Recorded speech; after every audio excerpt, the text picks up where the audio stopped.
Sometimes betrayal comes wrapped in the face of someone you thought you knew, and my husband Marcus showed his true colors over $500,000 that was never his to begin with.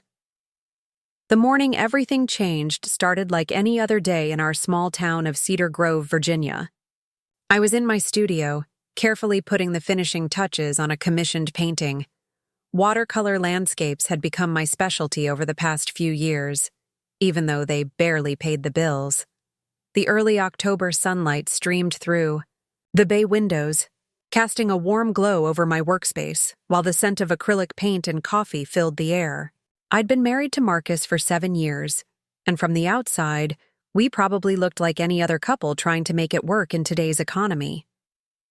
He worked as a mid-level manager at a local manufacturing plant, and I split my time between my art and teaching evening classes at the community center. We weren't rich by any means, but we had enough to keep our modest 2-bedroom house and put food on the table. Or at least that's what I thought until I started noticing the little things.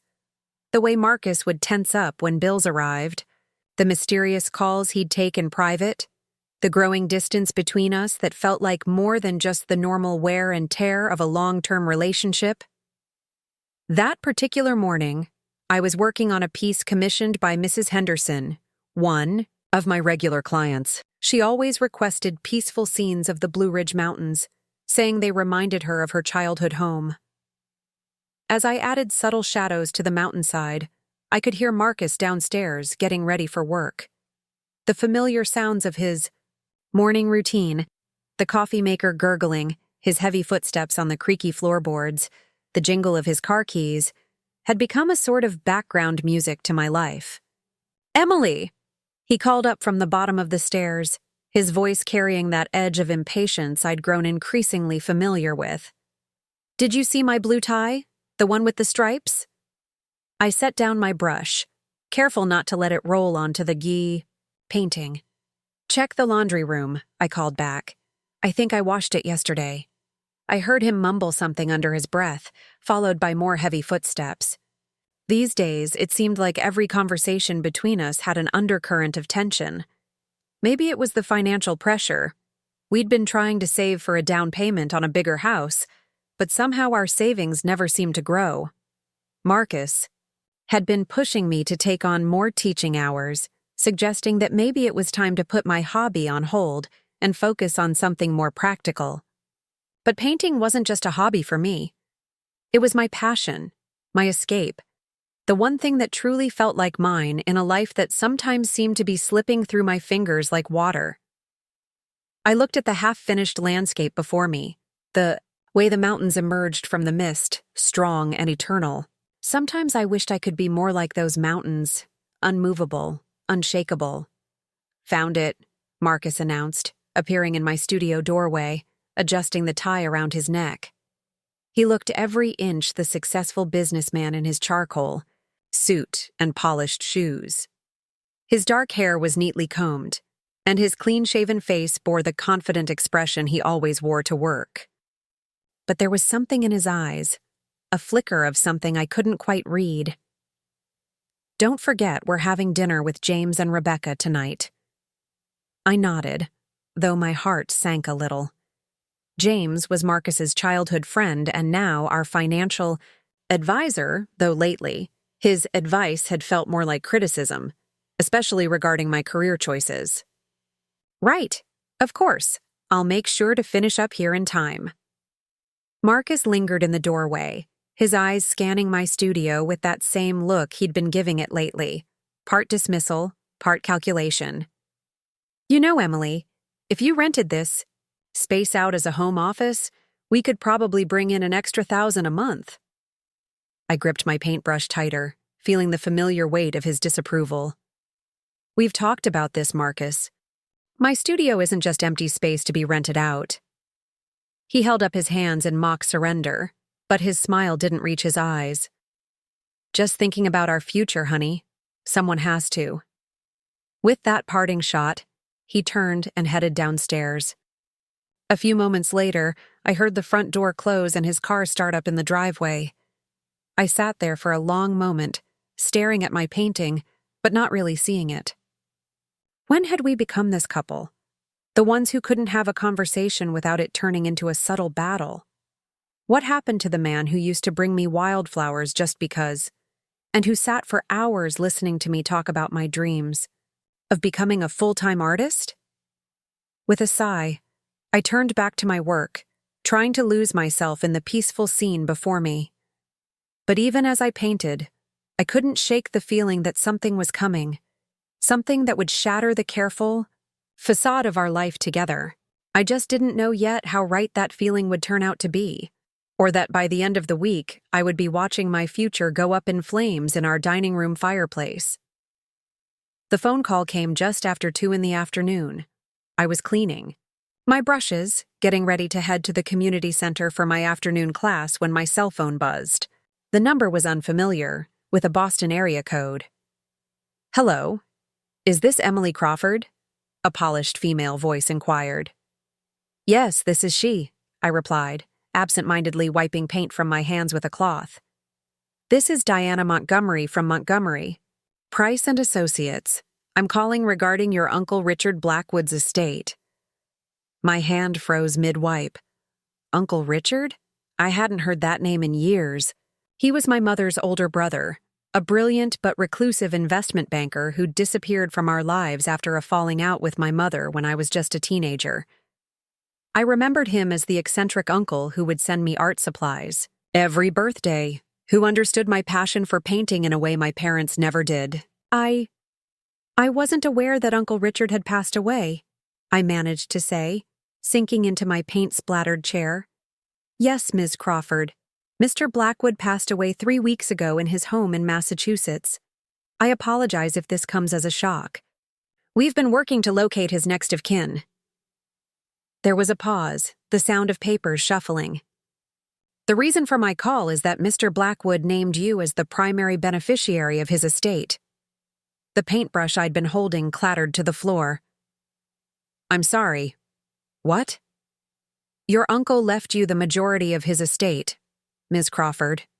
The total value, after taxes, is approximately $2 million, with $500,000 to be released immediately upon completion of the necessary paperwork.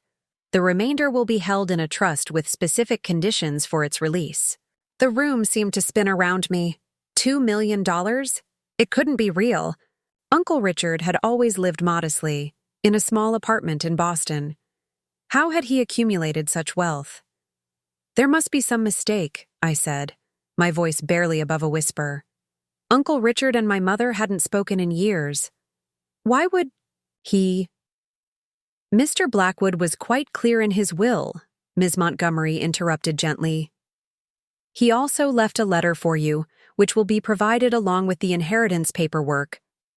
Would you be available to meet with our local representative tomorrow morning to begin the process?" I nodded, then realized she couldn't see me. Yes, of course." After arranging the meeting details, I sat in my studio for a long time, trying to process what had just happened. $2 million.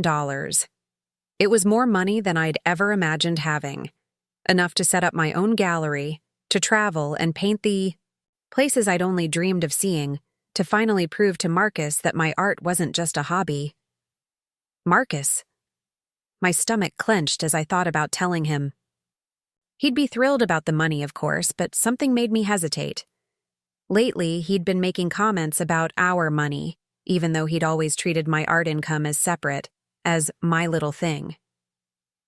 How would he react to this sudden windfall? I glanced at the clock and realized I was late for my class. Grabbing my teaching supplies, I headed out, my mind still reeling from the news. As I drove to the community center, I decided to wait to tell Marcus about the inheritance. At least until after the meeting tomorrow, until I had more details and had time to think things through. The afternoon class passed in a blur. I went through the motions of teaching basic brush techniques to my eager students, but my mind kept wandering to Uncle Richard. I remembered the last time I'd seen him, at my high school art show. He'd bought one of my paintings, an amateur piece of a stormy seascape, paying far more than it was worth. Never let anyone tell you that your Art isn't valuable, Emily, he'd said. The worth of something isn't just in its price tag. By the time I got home, Marcus's car was already in the driveway. I could see lights on in the dining room, reminding me of our dinner plans with James and Rebecca. Taking a deep breath, I plastered on a smile and went inside. Marcus was setting the table with our good china, the set his mother had given us for our wedding. "You're late," he said, not looking up. "Barely have time to change before they get here." "Sorry, got caught up with a student after class," I lied, hurrying upstairs to our bedroom. As I changed into a more dinner-appropriate outfit, I could hear Marcus moving around downstairs, probably judging whether the house was presentable enough for his friends. I stood in front of the mirror, smoothing down my dark blue dress, one of the few nice pieces I owned. The woman staring back at me looked different somehow, like she was carrying a huge secret. In a way, I supposed I was. Uncle Richard's inheritance felt like a lifeline, a chance at freedom I hadn't even known I needed until this afternoon. The doorbell rang, and I heard Marcus greeting James and Rebecca with his practiced charm. Taking one last look in the mirror, I squared my shoulders and headed downstairs, unaware that this dinner would set in motion events that would change everything. Dinner started exactly as I expected, with James dominating the conversation about investment opportunities and market trends, while Rebecca nodded along, occasionally touching up her immaculate lipstick. I pushed my salmon around the plate, trying to focus on the discussion, but finding my thoughts constantly drifting to the inheritance. "Emily?" Rebecca's voice cut through my thoughts. "James was just asking about your art classes." I looked up to find all three of them staring at me. James had that familiar condescending smile, the one he always wore when discussing my career. "Oh yes, they're going well. I just started a new beginner's watercolor course." "Still charging the same rates?" James asked, swirling his wine glass. "You know, with the economy the way it is, you could easily increase your fees by 20%. People pay for luxury experiences these days." Marcus cleared his throat. "Actually, we've been talking about Emily possibly scaling back the teaching. Maybe focus on something more substantial." The way he emphasized the last word made my chest tighten. "Really?" Rebecca perked up. "My company is actually hiring for an administrative position. The benefits are excellent, and it's a real career path." She emphasized real as if my current work was somehow imaginary. I felt heat rising in my cheeks. "I appreciate the thought, but I'm committed to my art. In fact, I've been thinking about expanding." "Emily," Marcus cut in, his tone sharp. "Let's not get into this now." The conversation moved on, but I barely heard it. My mind was racing, thinking about tomorrow's meeting, about the inheritance that could change everything. The weight of the secret felt heavier with each passing moment, especially as I watched Marcus and James exchange knowing looks every time the topic of finances came up. After dessert, while Rebecca was helping me clear the plates, she leaned in close. "I know it's none of my business," she whispered, "but James mentioned that Marcus has been having some financial difficulties at work.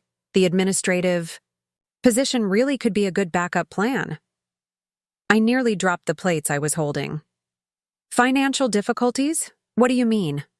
Rebecca's perfectly shaped eyebrows rose. "Oh, I thought you knew. James said something about Marcus taking out some high-interest loans. I probably shouldn't have said anything." Before I could press for more details, Marcus appeared in the kitchen doorway. "James wants to discuss some investment strategies." Before they head out, "Emily, would you join us?" The next hour was excruciating.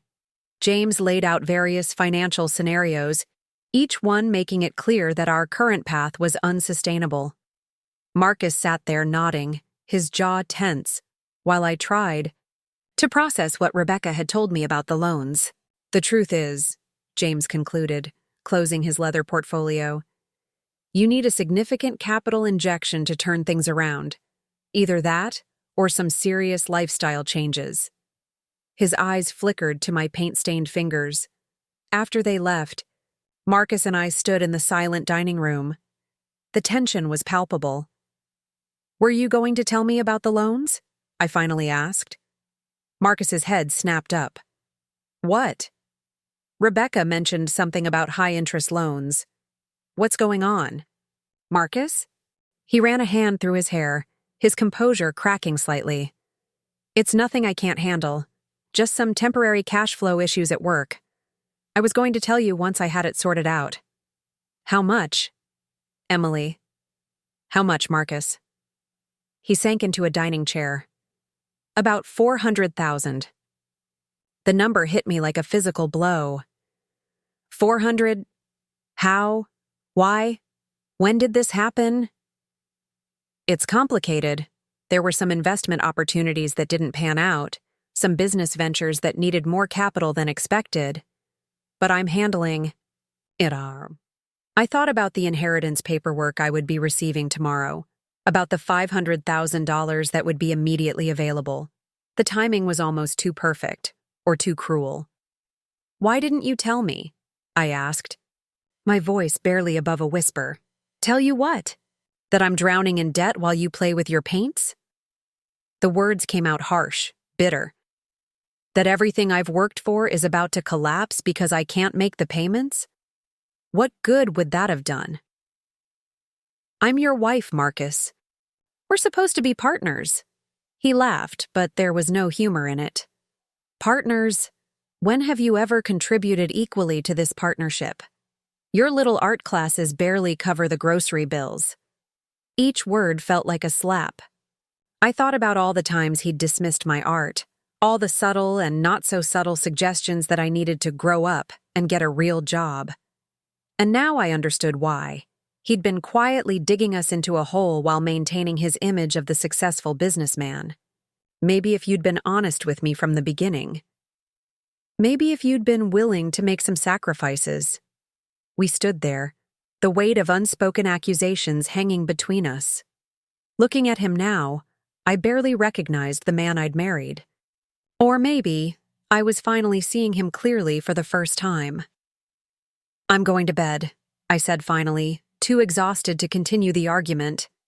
As I climbed the stairs, I heard the distinct sound of a glass being filled with liquid. Tomorrow, I would be receiving inheritance papers worth $2 million. Tomorrow, I would have to decide whether to save the man who had just revealed how little he thought of me in my dreams. The irony was almost too much to bear.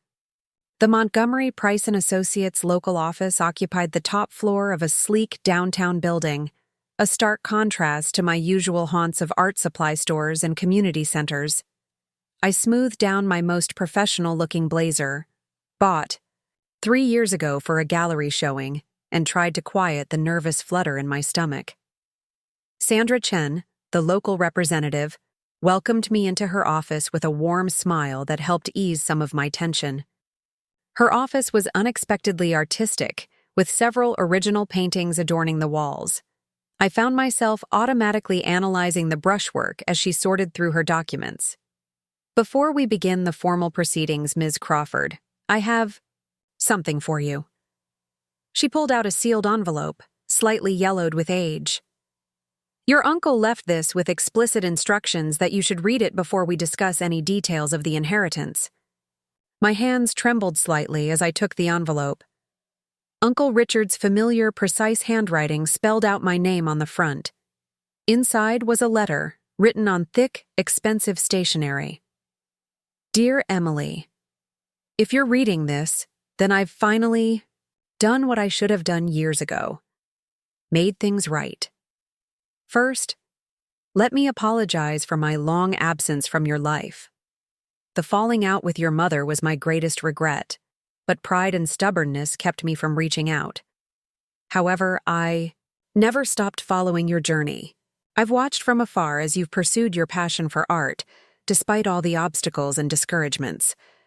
I've seen your work in local galleries, read reviews of your shows, and even anonymously purchased several of your pieces through various agents. Your talent has only grown stronger with time, matched by your dedication to teaching others. The money I'm leaving you isn't just an inheritance. It's an investment in your vision. I made my fortune through careful investment in things I believed in, and I believe in you, Emily. The initial sum of $500,000 is yours to use as you see fit. The remaining $5 million will be held in trust, to be released in full when you open your own gallery. Yes, a gallery. I know it's been your dream since you were 16, sketching plans for it in your notebooks. I'm not trying to control you from beyond the grave, but rather to give you the push you might need to finally take that leap. Remember what I told you at your high school art show? The worth of something isn't just in its price tag. Your art has worth, Emily. Your dreams have worth. Don't let anyone tell you differently. With love and faith in your future, Uncle Richard. I hadn't realized I was crying until a tear splashed onto the paper. Sandra quietly handed me a tissue, giving me a moment to compose myself. Your uncle was a remarkable man, she said softly. He spoke of you often during our meetings to arrange this. I had no idea he was even following my career, I managed to say, carefully folding the letter. Sandra nodded, pulling out a thick folder. Mr. Blackwood was very thorough in his planning. He set up the trust in a way that gives you complete autonomy over how you use the initial funds, while ensuring the larger sum remains protected for its intended purpose. As she walked me through the paperwork, explaining terms and conditions, my mind was racing. Uncle Richard hadn't just left me money. He'd left me a pathway to my dreams. But now those dreams were colliding with the harsh reality of Marcus's debt. The initial transfer can be completed within 24 hours of signing these documents, Sandra explained, sliding a stack of papers toward me. Would you like to proceed today? I stared at the signature line, pen hovering above it. Could I take these home to review first? Sandra's expression shifted slightly. Was it concern? Of course. Though I should mention that your uncle was very specific about one thing. These papers are solely for your signature. Any attempt to add another name or transfer the inheritance rights would void the entire agreement. The meaning behind her words was clear. Uncle Richard had ensured this money would be mine and mine alone. On the drive home, I took the long route through Cedar Grove's historic district, past the row of boutiques and galleries that I'd always dreamed of joining. There was even a vacant storefront with large windows perfect for displaying artwork. I parked across the street, imagining my own gallery there. Crawford Gallery, written in elegant letters on the window, my paintings displayed in the warm lighting, a space for teaching and creating and sharing my passion with others. Then I thought about Marcus, about the loans hanging over our heads, about his words from last night. $400,000 of debt. The same man who'd belittled my art for years now needed almost exactly the amount I was about to receive. I pulled Uncle Richard's letter from my bag, reading it again. Your art has worth, Emily. Your dreams have worth. When was the last time Marcus had made me feel that way? The inheritance papers sat in my passenger seat, their presence almost physical in the small space of my car. By tonight, I would have to make a decision. One that would either save my marriage or save my dreams. As I finally turned toward home, I still wasn't sure which path I would choose. But deep down, in a part of me that was growing stronger by the minute, I was beginning to realize they might not be compatible anymore. Part 5. Rising Tension. I found Marcus already home when I arrived, which was unusual for a Tuesday afternoon. He sat at our dining room table, his laptop open in front of him, but his eyes were fixed on the crackling fireplace. We'd rarely used it since moving in, but today flames danced behind the grate, casting shifting shadows across the room. You're home early, I said, clutching my bag with the inheritance papers closer. He didn't turn to look at me. James called. Apparently his wife has a hard time keeping secrets. His voice was eerily calm. Were you planning to tell me about your meeting with the lawyers today? My heart skipped a beat. Of course, Rebecca had told James, and James had told Marcus. In our small town, Secrets rarely stayed secret for long. I was going to tell you tonight, I said, which wasn't entirely a lie. I needed time to process everything first. Marcus finally turned to face me, and I was struck by how different he looked. His usual polished appearance was disheveled, his eyes rimmed with red. Process what exactly? The fact that your uncle left you millions while your husband is drowning. In debt? It's not that simple, Marcus. Actually, it is that simple. He stood up, his chair scraping against the hardwood floor. $500,000, immediately available. That's what James told me. More than enough to clear my debts and give us a fresh start. I set my bag down carefully, the weight of Uncle Richard's letter somehow heavier than the legal documents. The money comes with conditions. Conditions? Marcus laughed, but it was a harsh sound. What conditions could possibly be more important than saving your husband from financial ruin? It's meant for a specific purpose. Uncle Richard wanted— Uncle Richard is dead. Marcus's shout echoed through the room. He's dead, and we're very much alive, with very real problems that this money could solve. I flinched at his tone but stood my ground. This isn't about you, Marcus. The inheritance is meant to help me establish my own gallery, to pursue my art career. Your art career? He spat the words like they tasted bitter. Wake up, Emily. Your little hobby isn't going to pay our bills or keep us from losing everything I've worked for. My hobby?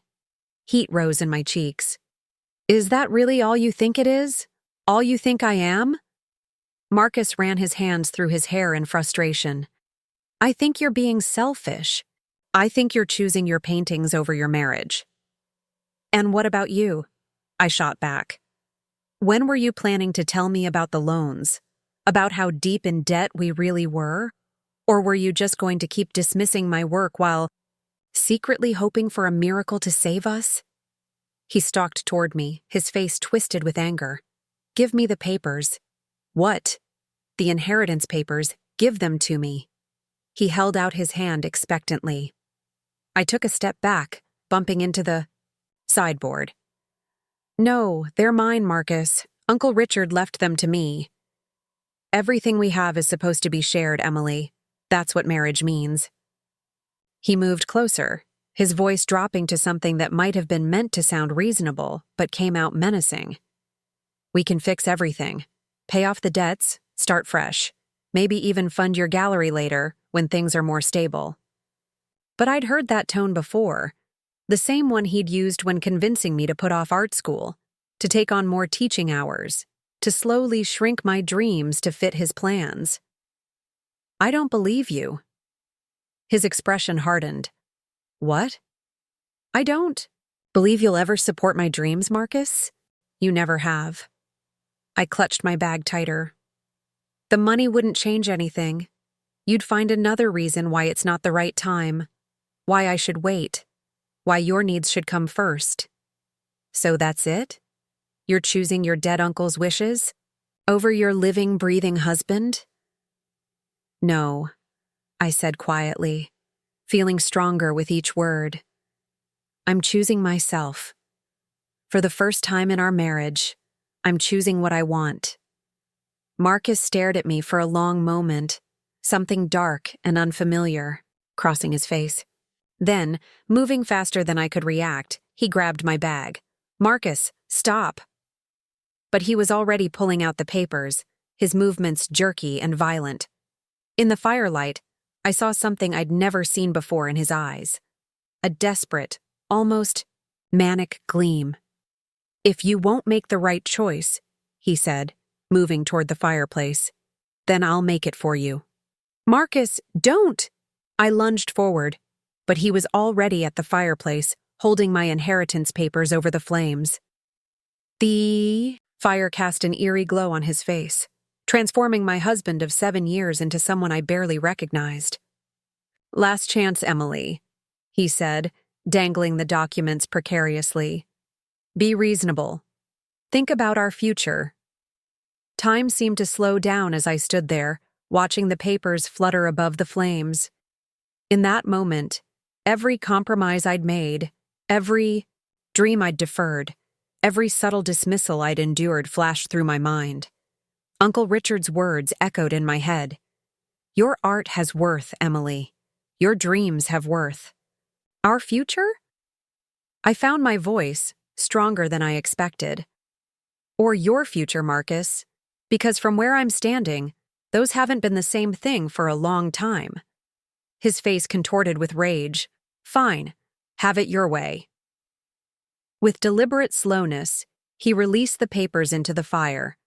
I watched, frozen in horror, as the flames began to consume the edges of my inheritance papers. The corners curled and blackened, Uncle Richard's careful planning literally going up in smoke. But as I stood there, something unexpected happened. Instead of despair, I felt a surge of clarity. You know what the funny thing is? I said, my voice steady despite the chaos unfolding before me. Those are copies. Marcus's head snapped up. What?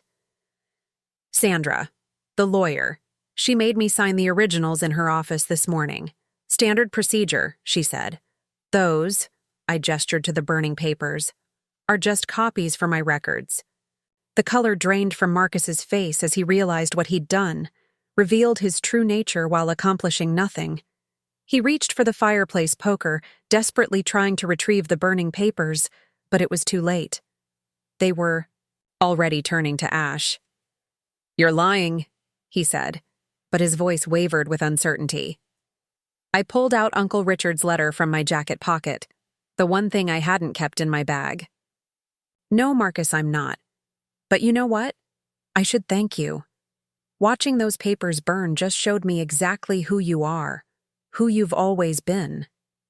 He took a step toward me, his hands shaking. Emily, don't. I held up my hand, stopping him in his tracks. Don't try to explain or apologize or manipulate your way out of this. I see you now, Marcus. Really see you. And I don't like what I see. The fire crackled behind him, casting dancing shadows on the walls of what had once been our happy home. But now, all I could see were the signs I'd ignored. The controlling behavior masked as concern, the dismissal of my dreams disguised as practicality, the financial secrets hidden behind a facade of protection. What are you saying? His voice was barely a whisper. I straightened my shoulders, feeling stronger with each passing moment. I'm saying that burning those papers didn't just destroy copies of a document. You burned our marriage, Marcus. Whatever. Trust was left, whatever love remained. It's all ashes now. You can't mean that. We can work this out. Once the money comes through. The money? I laughed, but there was no humor in it. You still don't get it, do you? This isn't about the money. It's about respect, trust, supporting each other's dreams, things you clearly know nothing about. I walked to the front closet and pulled out the overnight bag I'd packed that morning. Another thing Sandra had suggested, her experienced eyes having seen situations like this before. Marcus watched, seeming to shrink with each passing moment. Where are you going? Away from you, I said simply. I'll have my lawyer contact you about the divorce papers. Divorce? The word seemed to jolt him out of his daze. Emily, you're overreacting. Think about what you're throwing away. I paused at the door, taking one last look at the man I'd once loved, still standing in front of the fireplace where he'd tried to burn away my dreams. No, Marcus. I'm finally thinking about what I'm saving. Myself. As I walked out into the cool evening air, I felt lighter than I had in years. Behind me, I could hear Marcus calling my name, his voice growing increasingly desperate. But I didn't look back. The sound of my car starting drowned out his shouts, and as I pulled away from the house, I caught a glimpse of him in my rearview mirror, standing in the doorway, illuminated by the same fire that had revealed his true nature. Tomorrow, I would call Sandra and start the process of securing my inheritance and my future. Tonight, I would mourn the end of my marriage and celebrate the beginning of my freedom. Uncle Richard's letter crinkled in my pocket, a reminder that some people, even those we've lost, believe in our dreams more than those closest to us. The road ahead was uncertain, but for the first time in years, it was truly mine to choose. The neon vacancy sign of the Pinewood Motel buzzed faintly outside my second-floor window. I'd chosen this place specifically because it was the last place Marcus would look, the complete opposite of his preferred luxury hotels. The dated floral wallpaper and slightly musty carpet weren't exactly comforting, but they offered something more valuable: anonymity. I sat cross-legged on the bed, my phone buzzing for the 20th time with Marcus's calls and messages. After the 15th missed call, I'd finally turned off the ringer. Now I just watched the screen light up silently, his desperate attempts at contact becoming increasingly frequent. "You did the right thing," Claire's voice crackled through my laptop speakers. My oldest friend from art school was now a successful gallery owner in Seattle, and despite the 3-hour time difference, she'd picked up my video call immediately. I hugged my knees to my chest, still wearing the clothes I'd fled the house in. Then why do I feel like I'm going to throw up? Claire's pixelated image leaned closer to her camera. "Because you just walked away from 7 years of your life. You're allowed to feel sick about it. But Emily, honey, you should have left the first time he tried to make you quit painting." "He never actually said to quit," I defended automatically, then caught myself. Old habits die hard. He just made it impossible not to feel guilty about it. Classic manipulation. Claire took a sip from her coffee mug, knowing her, probably her third espresso of the morning. "The Marcus I met at your wedding would have never burned legal documents in a fireplace. But the Marcus you've been describing over the past few years? That guy's been working up to this kind of dramatic betrayal for a long time." She was right. I thought back to the early days of our marriage, when Marcus would proudly show off my paintings to his colleagues. Somewhere along the way, that pride had turned to tolerance, then to barely concealed disdain. The change had been so gradual I'd hardly noticed it happening. "I keep thinking about Uncle Richard," I said, pulling his letter from my jacket pocket. The paper was worn now from multiple readings. "How did he know, Claire? How did he know I'd need this kind of push to break free?" "Because he was watching," Claire replied simply. "Sometimes it takes someone on the outside to see what's really going on. Speaking of which." She disappeared from frame for a moment, then returned with a notebook. "I've been doing some research since you first called. There's a gorgeous little gallery space available in the Arts District here in Seattle. Great lighting, excellent foot traffic, and the rent is surprisingly reasonable." I blinked. "Seattle? Claire, I can't just—" "Why not? What's keeping you in Cedar Grove now? Marcus? That suffocating small-town attitude that treats art like a cute hobby rather than a career?" Her voice softened. "Emily, you're about to receive an inheritance specifically meant to help you open a gallery. You have an experienced gallery owner as a best friend who'd love to mentor you. Maybe it's time for a completely fresh start." Before I could respond, my phone lit up again. But this time it wasn't Marcus. It was a text from James. "Marcus told me what happened. You're making a huge mistake. That money could save everything we've worked for." "We?" I said aloud, anger flaring. "Since when was it we?" "What?" Claire asked. I showed her the text. Her eyes narrowed. "Oh, so now the financial advisor best friend is trying to guilt you too?" "Emily, I'm starting to think this whole situation is bigger than just Marcus's loans." A knock at my motel room door made me jump. "Hold on," I whispered to Claire, my heart racing. The knock came again, more insistent this time. "Emily," a familiar voice called out. "It's Rebecca. Please, we need to talk." I stared at the door in disbelief. How had she found me? "Don't you dare open that door," Claire warned, reading my expression. Nothing good can come from talking to any of them right now. But as Rebecca continued to knock, something clicked in my mind. The mysterious loans, James's involvement, Rebecca's convenient job offer. What if this wasn't just about Marcus's financial troubles? What if there was something bigger going on? "Claire," I said slowly, "I need to call Sandra Chen. Something's not adding up here." "The inheritance lawyer? It's the middle of the night. There." She gave me her emergency number for a reason. I picked up my phone, ignoring the new barrage of texts from Marcus. I need to make sure the inheritance is secure. Right now. The knocking had stopped, but I could hear Rebecca's voice, lower now, talking to someone. More than one set of footsteps moved past my door. "Emily?" Claire's voice was urgent. "Pack your bag. Now. Come to Seattle tonight. I mean it. I don't like what's happening there." As if to emphasize her point, my phone buzzed with a final text from Marcus. "You have no idea what you're doing. That money isn't just about us anymore. There are other people involved. Important people. Don't make this harder than it needs to be." I stared at the message, a chill running down my spine despite the motel's overactive heating system. Claire was right. It was time to run. Not just from Marcus, but from whatever web of secrets and lies I'd unknowingly stumbled into. I just hoped I could find Sandra Chen before it was too late. Sandra Chen answered on the third ring, her voice alert despite the late hour. "Emily? Is everything all right?"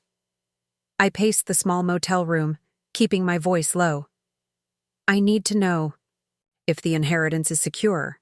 Right now, can anyone else access it or block it?" There was a pause, then the sound of typing. "I'm looking at the documents now. Your signature this morning activated all the security protocols your uncle put in place. The initial transfer has already been—" She stopped abruptly. "Emily, someone just tried to access the account using your social security number." My blood ran cold. "What? Who?" "The attempt came from James Pierce's office. He's trying to claim power of attorney over your finances." More typing. "Emily, listen carefully. Are you somewhere safe?" I glanced at the door, where Rebecca's voice had gone quiet. "I'm not sure anymore." "Don't tell me where you are, but leave immediately. Go somewhere public. I'm calling our security team and the police. Your uncle." She hesitated. "Your uncle left specific instructions about what to do if something like this happened." "What do you mean, something like this?" "Richard Blackwood didn't just leave you money, Emily. He left evidence, documents about certain investment schemes he'd uncovered, people who were using art galleries for money laundering. James Pierce's name is all over those files." The pieces started falling into place. Marcus's mysterious loans, James's insistence on handling all our finances, the pressure to give up my art career. They were going to use my gallery, weren't they? Once I got the inheritance? "It certainly looks that way. Your uncle spent years gathering evidence. He knew they'd try to get to his money through you." Sandra's voice turned urgent. "Emily, these people, they're dangerous. Get out of there, now." As if on cue, I heard a key card. Reader beep outside my door. The handle started to turn. "They're here," I whispered into the phone, grabbing my bag. "Someone got a key. Get to the window, now." I was already moving, thanking whatever instinct had made me choose a second-floor room. The old-style motel had a metal fire escape, rusted but sturdy enough. As the door began to open, I climbed out onto the narrow platform. "Emily, don't be stupid," Marcus's voice called from inside the room. "We just want to talk." I looked down at the parking lot 2 stories below. My car was blocked in by 2 unfamiliar vehicles. Expensive black SUVs that screamed, trying too hard to look inconspicuous. "The police are on their way," Sandra said in my ear. "But you need to move now." I heard footsteps approaching the window. Making a split-second decision, I dropped my bag onto the dumpster below and started climbing down the fire escape. The metal creaked ominously but held. "She's on the fire escape," Rebecca's voice called out. I heard multiple footsteps rushing back toward the door. I reached the dumpster, retrieved my bag, and ran. Not toward the parking lot where they'd expect, but toward the woods behind the motel. Years of hiking to find scenic painting spots had made me comfortable in the dark among trees. "Emily, I'm tracking your phone," Sandra said. "There's a 24-hour diner 2 miles east of your location. Get there, go inside where there are witnesses. I'll have someone waiting." I ended the call but kept running, my art teacher's sensible shoes proving more practical than I'd ever expected. Behind me, I could hear voices calling my name, flashlight, beams cutting through the darkness. The gravity of what was happening hit me as I ran. This wasn't just about Marcus burning papers in a fit of rage anymore. This was about years of careful planning, both Uncle Richard's and James's. One trying to protect me, the other trying to use me. And Marcus. Had he known all along? Had our entire marriage been part of their scheme? The trees thinned out, and I could see lights in the distance. The highway. The diner would be just beyond it. My lungs burned, but I kept moving. Uncle Richard had spent years preparing for this moment, making sure I'd have a chance to escape, whatever trap they'd set. I wasn't going to waste his efforts. Behind me, the voices had faded, but I could hear cars on the motel's access road. They were trying to cut me off. But they didn't know these woods, didn't know the hidden paths I'd explored while searching for inspiration for my landscapes. As I emerged onto the highway, I saw the diner's neon sign glowing in the distance. And there, parked in front, was a sleek black sedan with diplomatic plates. A woman in a suit stood beside it, scanning the area alertly. I'd made it. But as I hurried toward the diner, I knew this wasn't over. Not by a long shot. Whatever web of lies and corruption I'd stumbled into, I was now part of it. The only question was, would I be a victim or would I fight back? Uncle Richard had chosen to fight. Now it was my turn to make the same choice. The woman in the suit turned out to be Agent Sarah Martinez of the FBI's White-Collar Crime Division. She whisked me into the diner, ordered coffee we wouldn't drink, and laid out a truth more staggering than anything I could have imagined. "Your uncle didn't just stumble upon their operation," she explained, her voice low despite the empty diner. "He spent the last decade of his life deliberately infiltrating it. The inheritance wasn't just about giving you a fresh start. It was about completing his investigation."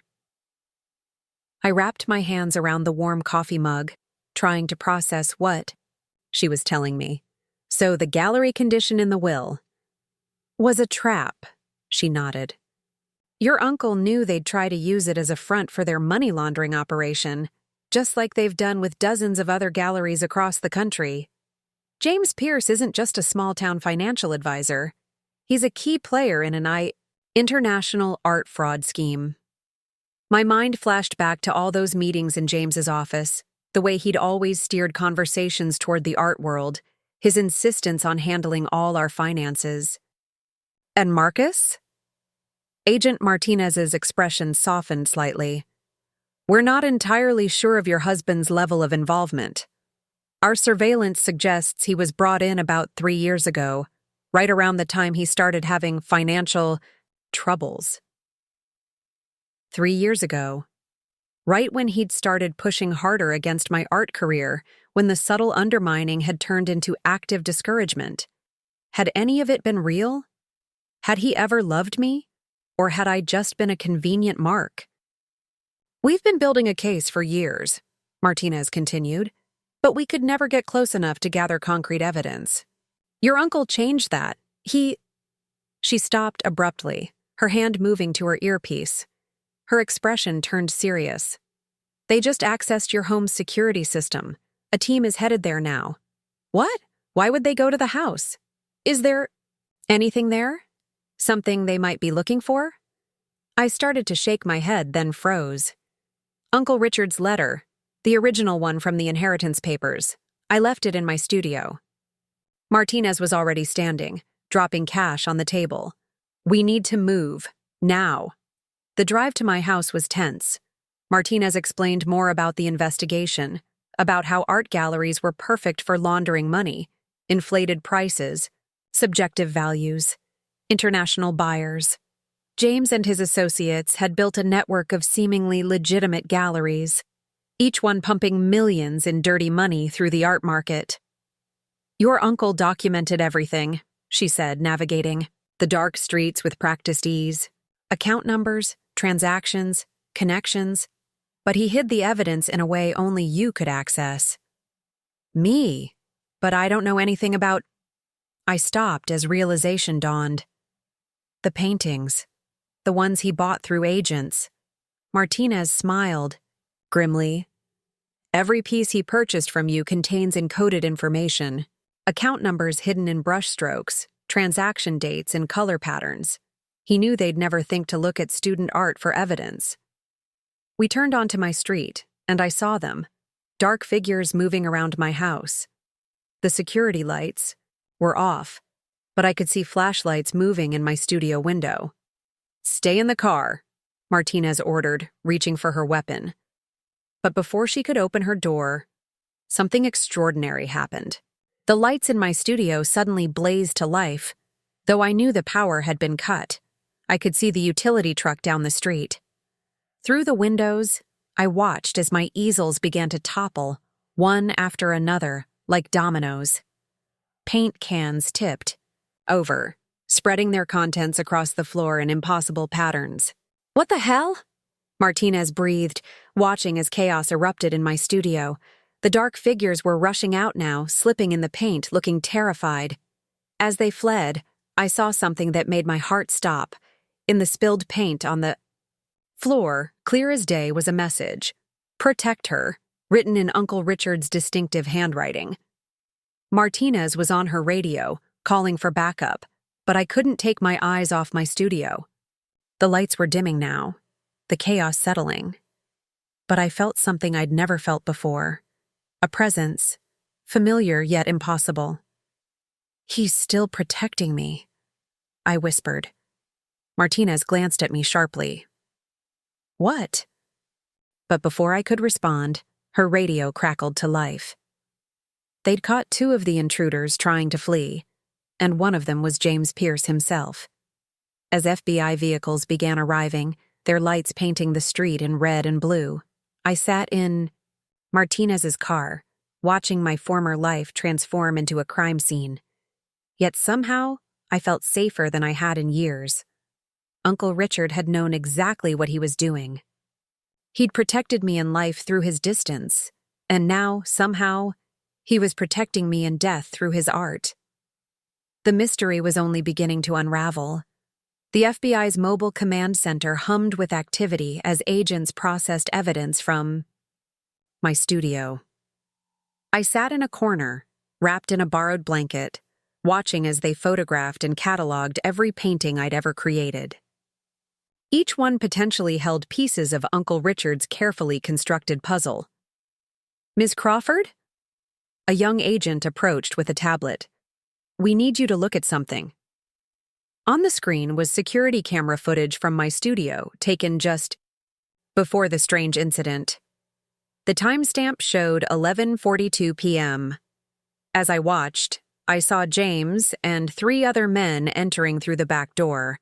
They moved with purpose, clearly knowing what they were looking for.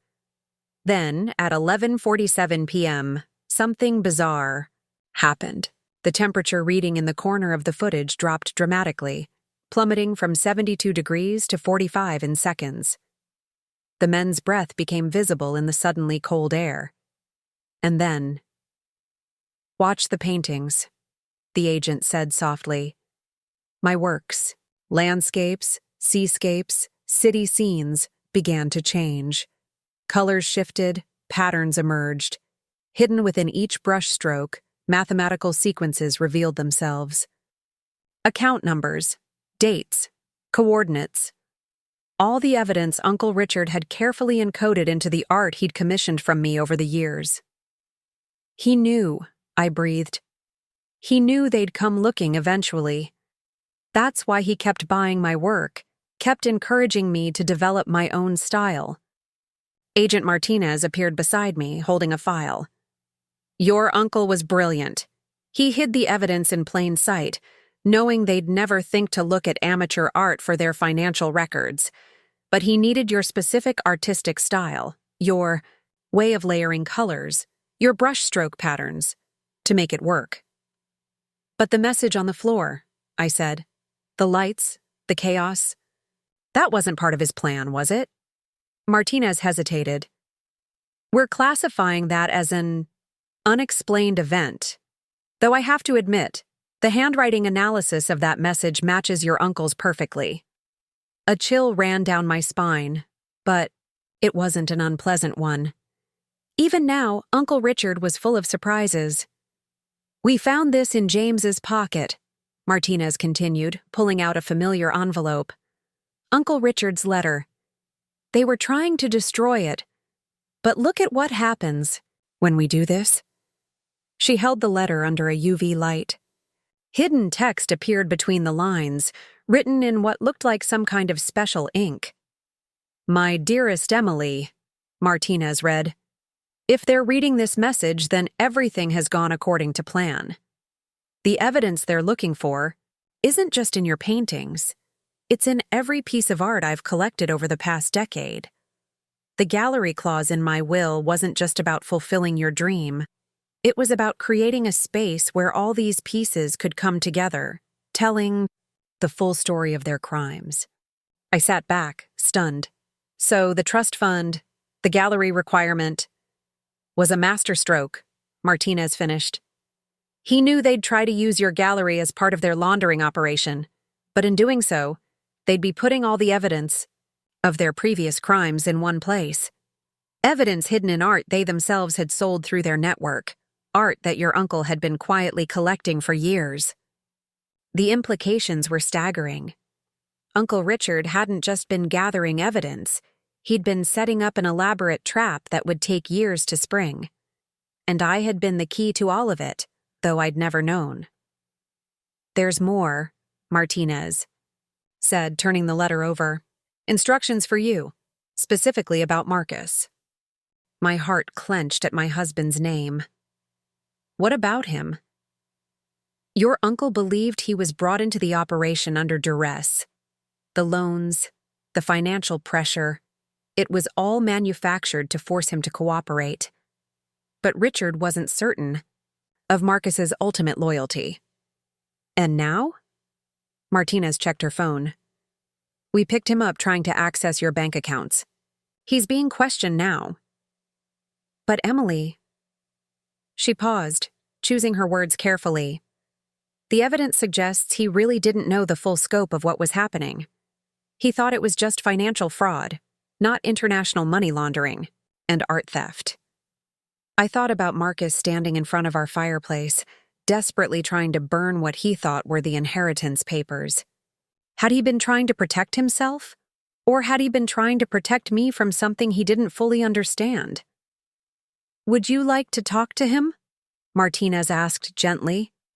I stared at my paintings, now revealed to be so much more than just art. Each one held secrets, evidence, pieces of a puzzle my uncle had spent years crafting, and somewhere in all of this was the truth about my marriage. Yes, I said finally. But first, I need to understand exactly what's in these paintings. I need to know everything. Martinez nodded, signaling to one of the forensic analysts. Your uncle left detailed instructions for decoding the evidence. Are you ready to learn how to read your own art in a completely new way? I stood up, letting the blanket fall away. It was time to uncover the full truth about the fraud, about Marcus, about everything. Uncle Richard had trusted me with his legacy. Now it was time to understand exactly what that meant. The FBI's art analysis lab was nothing like I'd imagined. Instead of the sterile, clinical environment I'd expected, the space felt more like a cross between an artist's studio and a high-tech command center. Easels stood next to complex scanning equipment, and paint analysis tools shared space with powerful computers. Dr. Helena Wright, the FBI's lead art forensics expert, had flown in specifically for this case She was a tall woman with steel gray hair and paint-stained hands that somehow looked natural with her crisp FBI jacket.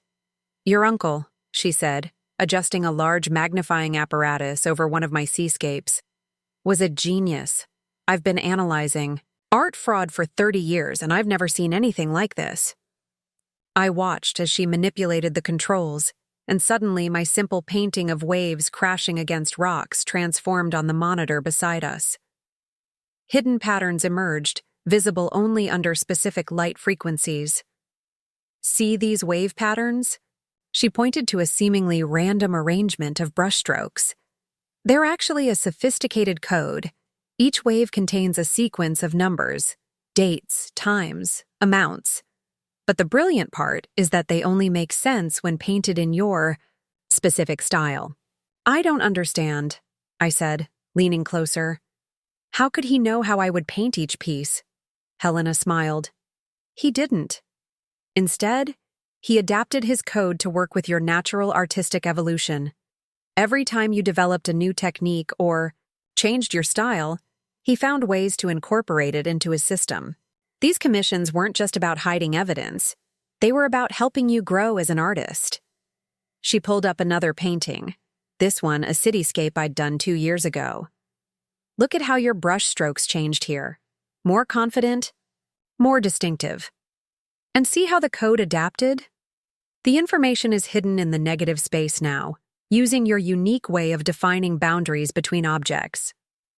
"All those critiques he sent through his agents," I whispered. "The specific requests for certain techniques. We're teaching you the exact style he needed for his code to work." Helena's eyes sparkled with professional admiration. "He was building a cipher that only exists in the way you specifically paint. Even if they got their hands on the paintings, they couldn't decode them without understanding your artistic evolution." A lump formed in my throat. Even in his absence, Uncle Richard had been teaching me, guiding me, preparing me for this moment. "There's something else you need to see," Helena said, her tone growing serious. She led me to a separate room where another painting was set up, but this one wasn't mine. This was found in Richard's apartment after his death, his last work. I stared at the canvas, confusion washing over me. It was amateur at best, nothing like the sophisticated financial analyst I remembered. The scene was simple. A young girl sitting at an easel, painting. The girl was me, I realized with a start, copied from an old photograph. "Look closer," Helena urged. As I studied the painting, something clicked. The awkward brush strokes, the seemingly clumsy composition. It was all deliberate. Uncle Richard had painted it in an approximation of my early style, back when I was first learning to paint. "He embedded one final message in this," Helena explained, adjusting her equipment. "But it could only be decoded by someone who understood both the technical aspects of his cipher and the emotional context of your artistic journey." The scanning equipment hummed to life, and text began to appear on the screen, hidden within the painting's layers. "My dearest Emily, if you're reading this, then everything has fallen into place. You've discovered your strength, just as I always knew you would. The evidence in your paintings will expose their operation, but this message is about something more important. I didn't just choose you because you were my niece, or because of your artistic talent.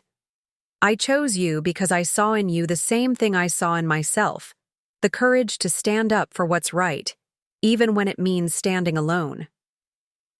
The gallery isn't just your dream anymore. It's a weapon against those who would use art to hide their crimes.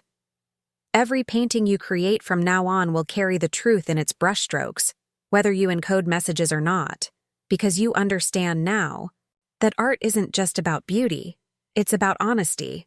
I'm sorry I couldn't be there to teach you in person, but know that every commission, every critique, every suggestion was my way of preparing you for this moment. You're ready now, Emily. Ready to be not just an artist, but a guardian of truth through art. All my love, Uncle Richard. I realized I was crying only when Helena quietly handed me a tissue. The message continued, containing detailed instructions about the gallery, about future paintings, about how to continue Uncle Richard's work. But it was the personal message that hit me hardest. The realization that his belief in me had been genuine, his guidance deliberate, his love real. "Your uncle," Helena said softly, "created something unprecedented here, a way to fight crime through art itself. The question is, are you ready to continue his work?" I looked at my paintings lined up along the wall, each one now revealed to be both art and evidence, beauty and truth intertwined. I thought about the gallery that would now serve a dual purpose, a dream fulfilled and a mission continued. "Yes," I said, straightening my shoulders. "Show me everything. Show me how to read the messages, how to continue the code." Helena nodded approvingly. "Then let's begin. We have a lot to cover, and according to your uncle's notes, there's more. Evidence still out there, hidden in artwork we haven't found yet." As we bent over the paintings, Helena beginning my education in this new language of hidden truths, I felt Uncle Richard's presence stronger than ever. He had given me more than an inheritance. He had given me a purpose. The artist in me had always known that every painting tells a story. Now I understood that some stories could change the world. I spent the next 3 days in the FBI's art analysis lab, absorbing everything Helena could teach me about Uncle Richard's sophisticated coding system. My paintings were spread out chronologically, telling a story I'd never known I was helping to tell. Each piece was a chapter in Uncle Richard's meticulous documentation of the money laundering operation. "The genius is in the simplicity," Helena explained, adjusting her spectacles as she showed me yet another hidden pattern. "Look at this landscape. From 3 years ago. The rock formations you painted? They're actually a visual representation of bank transfers. Each layer represents a different shell company." I leaned closer to the monitor, seeing my art transform into data. "And these shadows in the valley? Dates and amounts. Your natural tendency to layer dark colors created the perfect hiding place for the most damaging evidence."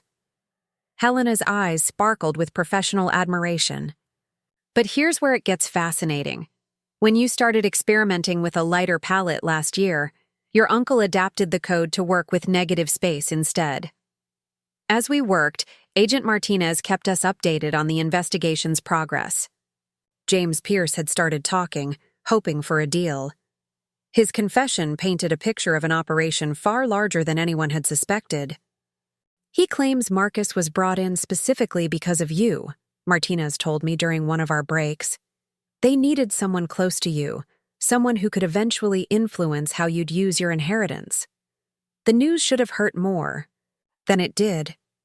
Instead, I felt oddly detached, as if Marcus belonged to a different life, one I'd already left behind."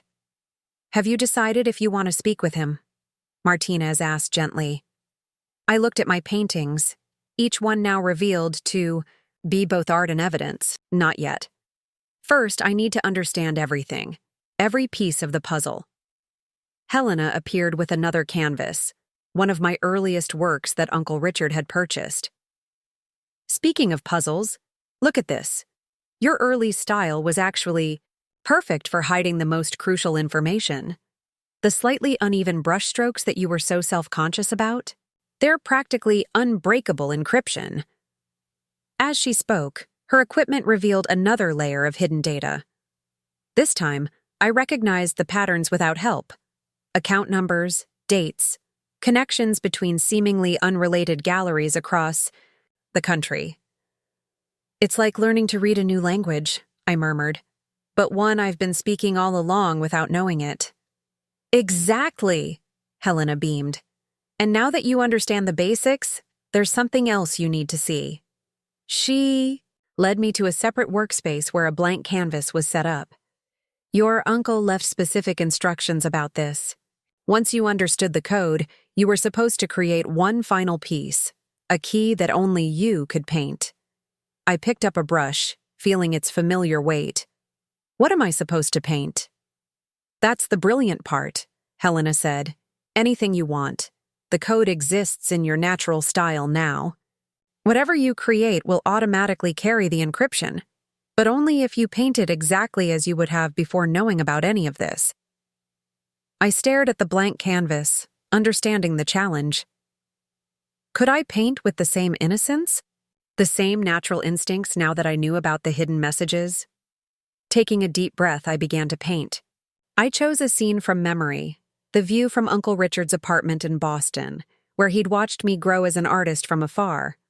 The city skyline emerged under my brush, but this time I could see how my natural techniques created the perfect hiding places for information. Hours passed as I worked, losing myself in the familiar rhythm of creation. When I finally stepped back, Helena immediately began scanning the painting. "Remarkable," she breathed, studying the results. "You've done it. The encryption is perfect, even stronger than in your previous works. And look at this." She pointed to a pattern that had emerged in the sky I'd painted. "This isn't just a key to the code, it's a map. These patterns, when overlaid with your other paintings, reveal locations, places where evidence is still hidden." Martinez, who had been watching silently, stepped forward. "How many locations?" "At least a dozen," Helena replied, her fingers flying over her keyboard. "Galleries, auction houses, private collections, all connected to the laundering operation." I studied my painting, seeing it with both artists' and investigators' eyes. He knew, didn't he? Knew that once I understood the code, I'd never be able to paint the same way again. This was my last chance to create something with that same innocence. Helena nodded solemnly. "But look what you've created instead. A bridge between your old life and your new one. A piece that honors both the artist you were and the guardian you're becoming." Guardian. The word echoed in my mind, reminding me of Uncle Richard's final message. Art wasn't just about beauty anymore. It was about truth, about justice. "So, what happens now?" I asked, looking between Helena and Martinez. "Now," Martinez said, "we start planning the gallery opening. Your uncle's will required it to be established within 30 days of receiving the inheritance. We'll use it as a hub for the investigation, a way to draw out more players in the operation." "But first," Helena interjected, "you need to decide about Marcus. He's still asking to speak with you, and given what we now know about his involvement." I looked at my new painting, still wet on the canvas. The old Emily might have rushed to hear Marcus's explanation, eager to understand, to forgive. But I wasn't that person anymore. "Tomorrow," I said firmly. "First, I want to learn everything there is to know about this code, about my part in all of this." Both women nodded, understanding.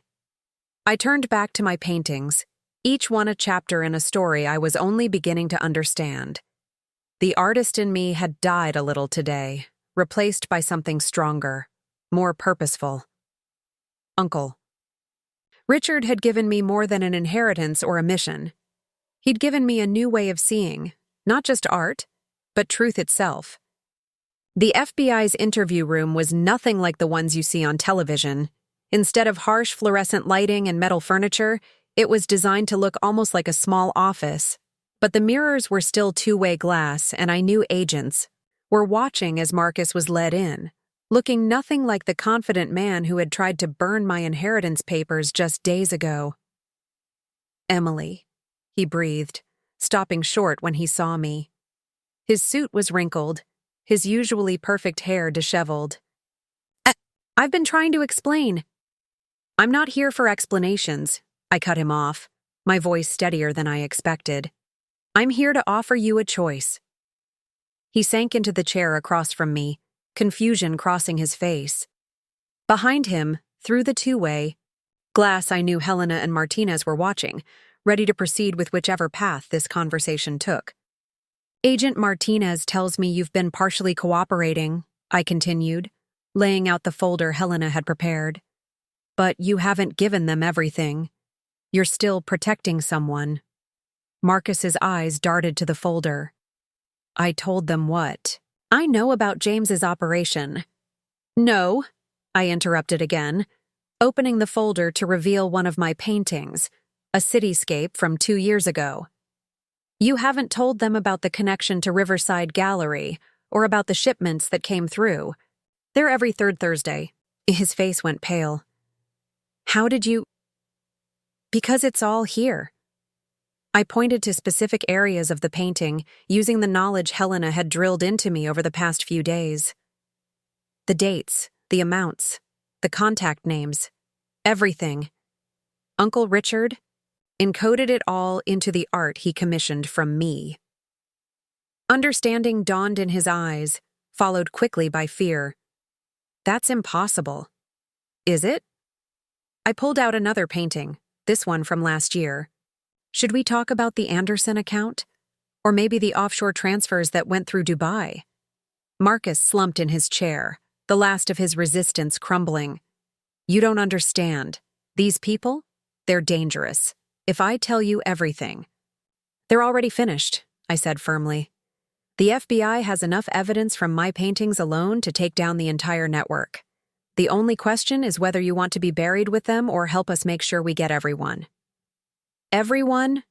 His voice cracked slightly. Including your father. Marcus's head snapped up. For a moment, I saw a flash of the man I'd married. Vulnerable, human. How did you know? Uncle Richard knew. He tracked the connections back to the source. Your father wasn't just James's client. He was the one who started the whole operation 15 years ago. That's why you got involved, isn't it? To protect him? Tears welled in Marcus's eyes. He was going to lose everything. The family business, the house, everything. James offered a way out, but it came with conditions. When they found out I was dating you, that your uncle was Richard Blackwood. They saw an opportunity. I finished. A way to get close to Uncle Richard's money, to use the inheritance to expand their operation. At first, that's all it was supposed to be. Marcus admitted, his voice barely above a whisper. But then I fell in love with you. Really fell in love. That wasn't part of the plan. But you still tried to control me, I said, keeping my voice level.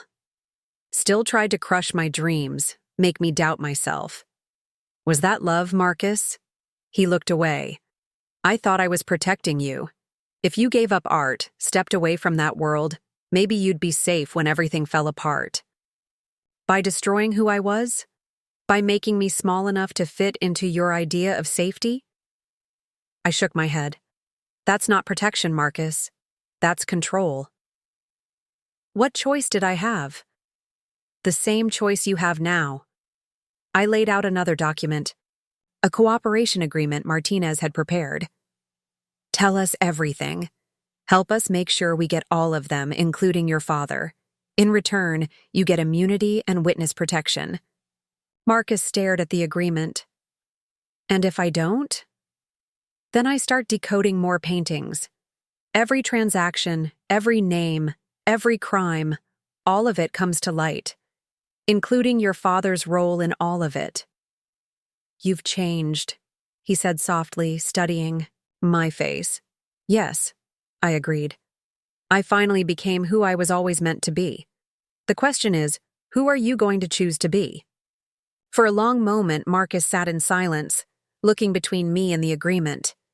Finally, he reached for the pen. I never deserved you, he said as he signed his name. No, I replied, standing up. You didn't. But you can deserve your second chance. As I walked out of the interview room, Martinez met me with an approving nod. Well done. We'll get everything from him now. Was I right? About his father? Spot on. Helena found the evidence in your earliest paintings. Richard had been tracking the elder Mr. Brennan's activities for years. I thought about Marcus, about the weight of family expectations and the choices we make because of them. Make sure he gets the protection he was promised. Whatever else he did, he made the right choice in the end. And what about you? Martinez asked as we walked back to the lab. Ready to start planning the gallery opening? I smiled, thinking about the blank canvas waiting for me, about the new way I could now use my art to protect truth and justice. Yes, but first, Helena promised to teach me more about incorporating active surveillance coding into contemporary pieces. You're really embracing this guardian of truth through art role, aren't you? Uncle Richard believed in me, I said, picking up a brush. Now I finally understand why. Behind me, Helena was already setting up her equipment, ready to help me merge my artistic vision with this new purpose. My paintings would never be the same. They would be something more. Each brushstroke a statement of truth, each color a guardian of justice.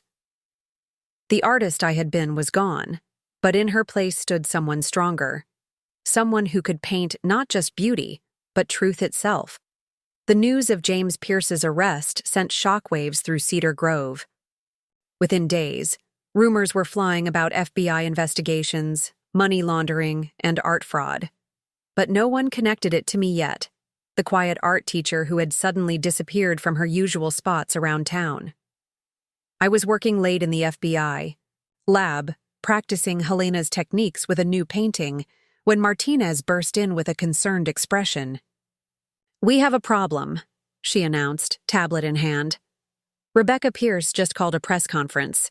She's planning to go public with everything, but her version of events."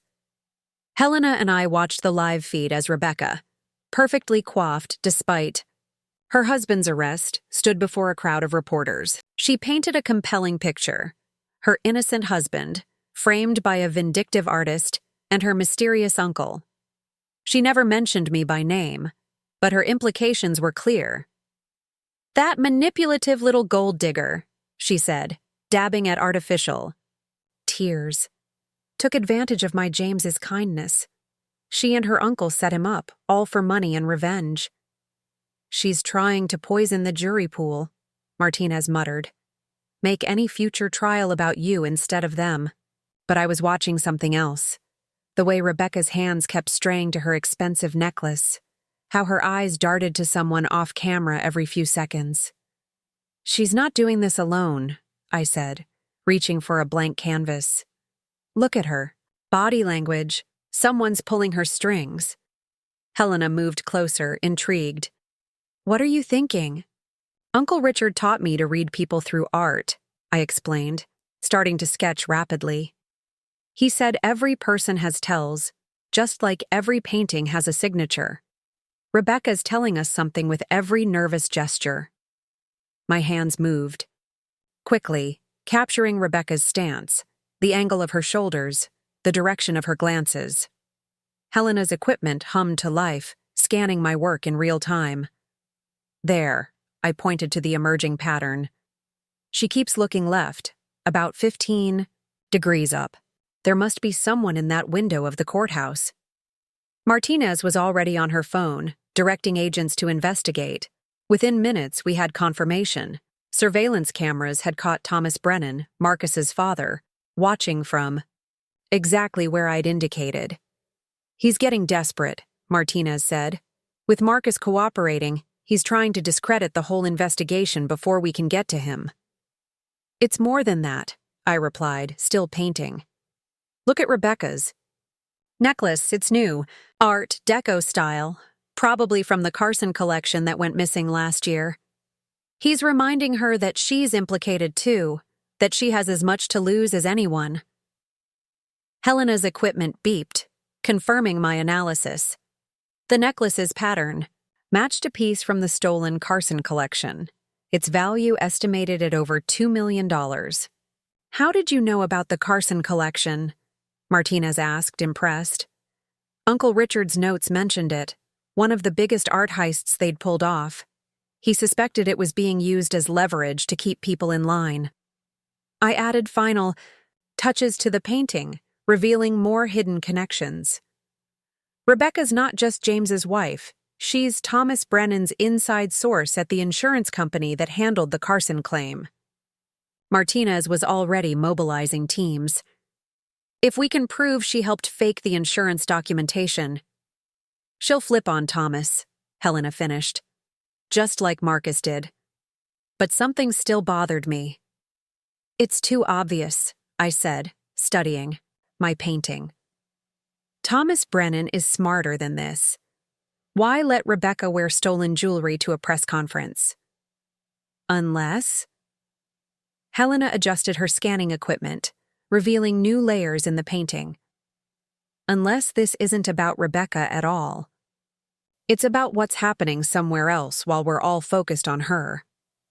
I thought about Uncle Richard's lessons in misdirection, how he'd used obvious patterns to hide deeper truths. The gallery opening is in 3 days. Everyone knows about it. It's been in all the papers. Perfect timing for moving something they don't want us to find, Martinez realized. While we're focused on protecting you and the gallery, they're planning something bigger. I started another painting, this one focused on the gallery layout. But Uncle Richard would have anticipated this. He knew Thomas Brennan better than anyone. As I worked, patterns emerged. Security vulnerabilities, blind spots, potential entry points. But there was something else. Something in the way Uncle Richard had specified exactly how the paintings should be arranged. Look at this. Helena pointed to a sequence in the arrangement. The paintings aren't just arranged for aesthetic value. They're creating a surveillance network. Each piece's hidden code works with the others to monitor the entire space. Martinez studied the pattern. So, if anyone tries anything during the opening, we'll have evidence of every move they make, I finished. Uncle Richard turned the entire gallery into one giant security system, hiding in plain sight. A slow smile spread across Helena's face. And now we can add your new pieces to strengthen the network even further. I looked at my latest paintings, each one incorporating the techniques Helena had taught me. They weren't just art anymore. They were active participants in protecting truth and justice. Let them come, I said, picking up my brush again. The gallery opening will go ahead as planned. But this time, we'll be ready for whatever Thomas Brennan has planned. As I worked late into the night, adding new layers of protection to my pieces, I thought about how far I'd come from the artist who had once just wanted to paint pretty pictures. Now each brushstroke was a guardian, each color a sentinel. The pressure was mounting, but so was my resolve. Uncle Richard had prepared me for this moment, and I wouldn't let him down. The morning of the gallery opening dawned with an unexpected thunderstorm. Lightning flickered across the sky as I stood in the empty space, watching FBI agents disguised as installation crews positioning my paintings according to Uncle Richard's precise instructions. The storm's actually perfect, Helena said, adjusting her equipment. The electromagnetic interference will make it harder for them to detect our surveillance systems. I moved from painting to painting, making minute adjustments to ensure each piece aligned perfectly with the others. My newest works hung among the older ones, their hidden codes creating an invisible web of protection throughout the space. Latest? Intelligence suggests Thomas Brennan is planning something big, Martinez reported, joining us in her undercover outfit, a caterer's uniform that somehow still managed to look official. We've detected unusual movements at all his known properties. He's getting desperate, I replied, stopping in front of a seascape I'd painted years ago. Look at this pattern in the waves. Uncle Richard encoded a prediction about what would happen if Thomas felt cornered. Helena scanned the area I indicated, and text appeared on her tablet. He'll try to destroy everything, she read. If he can't have it, no one can. A crack of thunder made us all jump. Through the gallery's front windows, I could see people hurrying past under umbrellas, unaware of the drama about to unfold in this seemingly ordinary art space. Ms. Crawford? A young agent approached, holding a package. This just arrived. For you. It's been cleared by security. Inside was a single red rose and a card in Marcus's handwriting. I'm sorry for everything. Be careful tonight. M. He's still in protective custody, Martinez assured me, seeing my expression. This must have been arranged before. She trailed off as Helena's equipment suddenly began beeping urgently. The rose, Helena said, scanning it. It's been treated with something. The petals. Under her specialized light, tiny marks became visible on each petal, a message encoded using a variation of Uncle Richard's system. They're planning to trigger the fire suppression system, I read, my artist's eye catching the pattern. But not with water. They're going to try to destroy all the paintings at once, Martinez realized, already reaching for her radio. Some kind of corrosive substance in the sprinkler system. No, I said, studying the pattern more carefully. That's what they want us to think. Look at how the marks are arranged. It's the same misdirection technique Uncle Richard used in his early codes. They want us focused on the sprinklers while something else happens. I moved to my newest painting, the one I'd created specifically for tonight. Under Helena's lights, new patterns emerged, connecting with the rose's message. The real target is underneath us, I explained, pointing to a subtle repetition in the brushstrokes. The gallery's basement. There's something down there they want to access during the chaos. Martinez dispatched a team to investigate while Helena and I continued decoding the warning. The storm intensified outside, rain lashing against the windows as if nature itself was responding to the mounting tension. Found it, Martinez announced, returning with photographs. The building plans show an old bank vault beneath the gallery, sealed up decades ago. According to these readings, something's been stored there recently, something giving off significant heat signatures. The Carson collection, I breathed, remembering Rebecca's necklace. They're not trying to destroy evidence. They're trying to retrieve it. The sprinkler threat is just cover for their real plan. Helena's equipment beeped again, highlighting new patterns across multiple paintings. Look at this. When you combine the codes from all the pieces, they form a complete map of the old vault system. Your uncle didn't just choose this building at random. He knew, I said, understanding dawning. He knew they'd stored the stolen art down there. This whole gallery opening, it's not just about exposing their operation, it's about recovering everything they've taken. Martinez studied the security feeds. The guest list for tonight includes at least 3 known associates of Thomas Brennan. They'll probably try to use the opening as cover to access the vault. Then let them, I said, an idea forming. But first, we need to modify these paintings. Helena, remember how you taught me to incorporate active surveillance into new pieces? What if we could add a reactive element to the existing ones? Helena's eyes lit up with understanding. Use their own plan against them. The sprinkler system threat becomes our advantage. For the next several hours, we worked frantically to adapt Uncle Richard's coding system. Each painting became not just a passive observer, but an active participant in our countermeasures. The storm raged on outside, providing perfect cover for our preparations. By late afternoon, as the first caterers began arriving for the opening, everything was in place. My paintings hung innocently on the walls, appearing to be nothing more than an emerging artist's collection. But beneath the visible art lay layers of protection and surveillance that even Thomas Brennan couldn't anticipate. "Ready?" Martinez asked as the first guests began to arrive. I smoothed down my black dress, feeling the weight of Uncle Richard's letter in its pocket. "I was born ready," I replied, channeling some of his quiet confidence. "Let's give them an opening night they'll never forget." As if in response, lightning split the sky, illuminating the gallery in brilliant flashes. The stage was set for the final act of Uncle Richard's masterpiece, and I was finally ready to play my part. The gallery opening was in full swing by 8 o'clock. Art critics, local collectors, and undercover FBI agents mingled beneath my paintings, sipping champagne and discussing brush techniques. Through my earpiece, I could hear Martinez's team, tracking every movement in and around the building.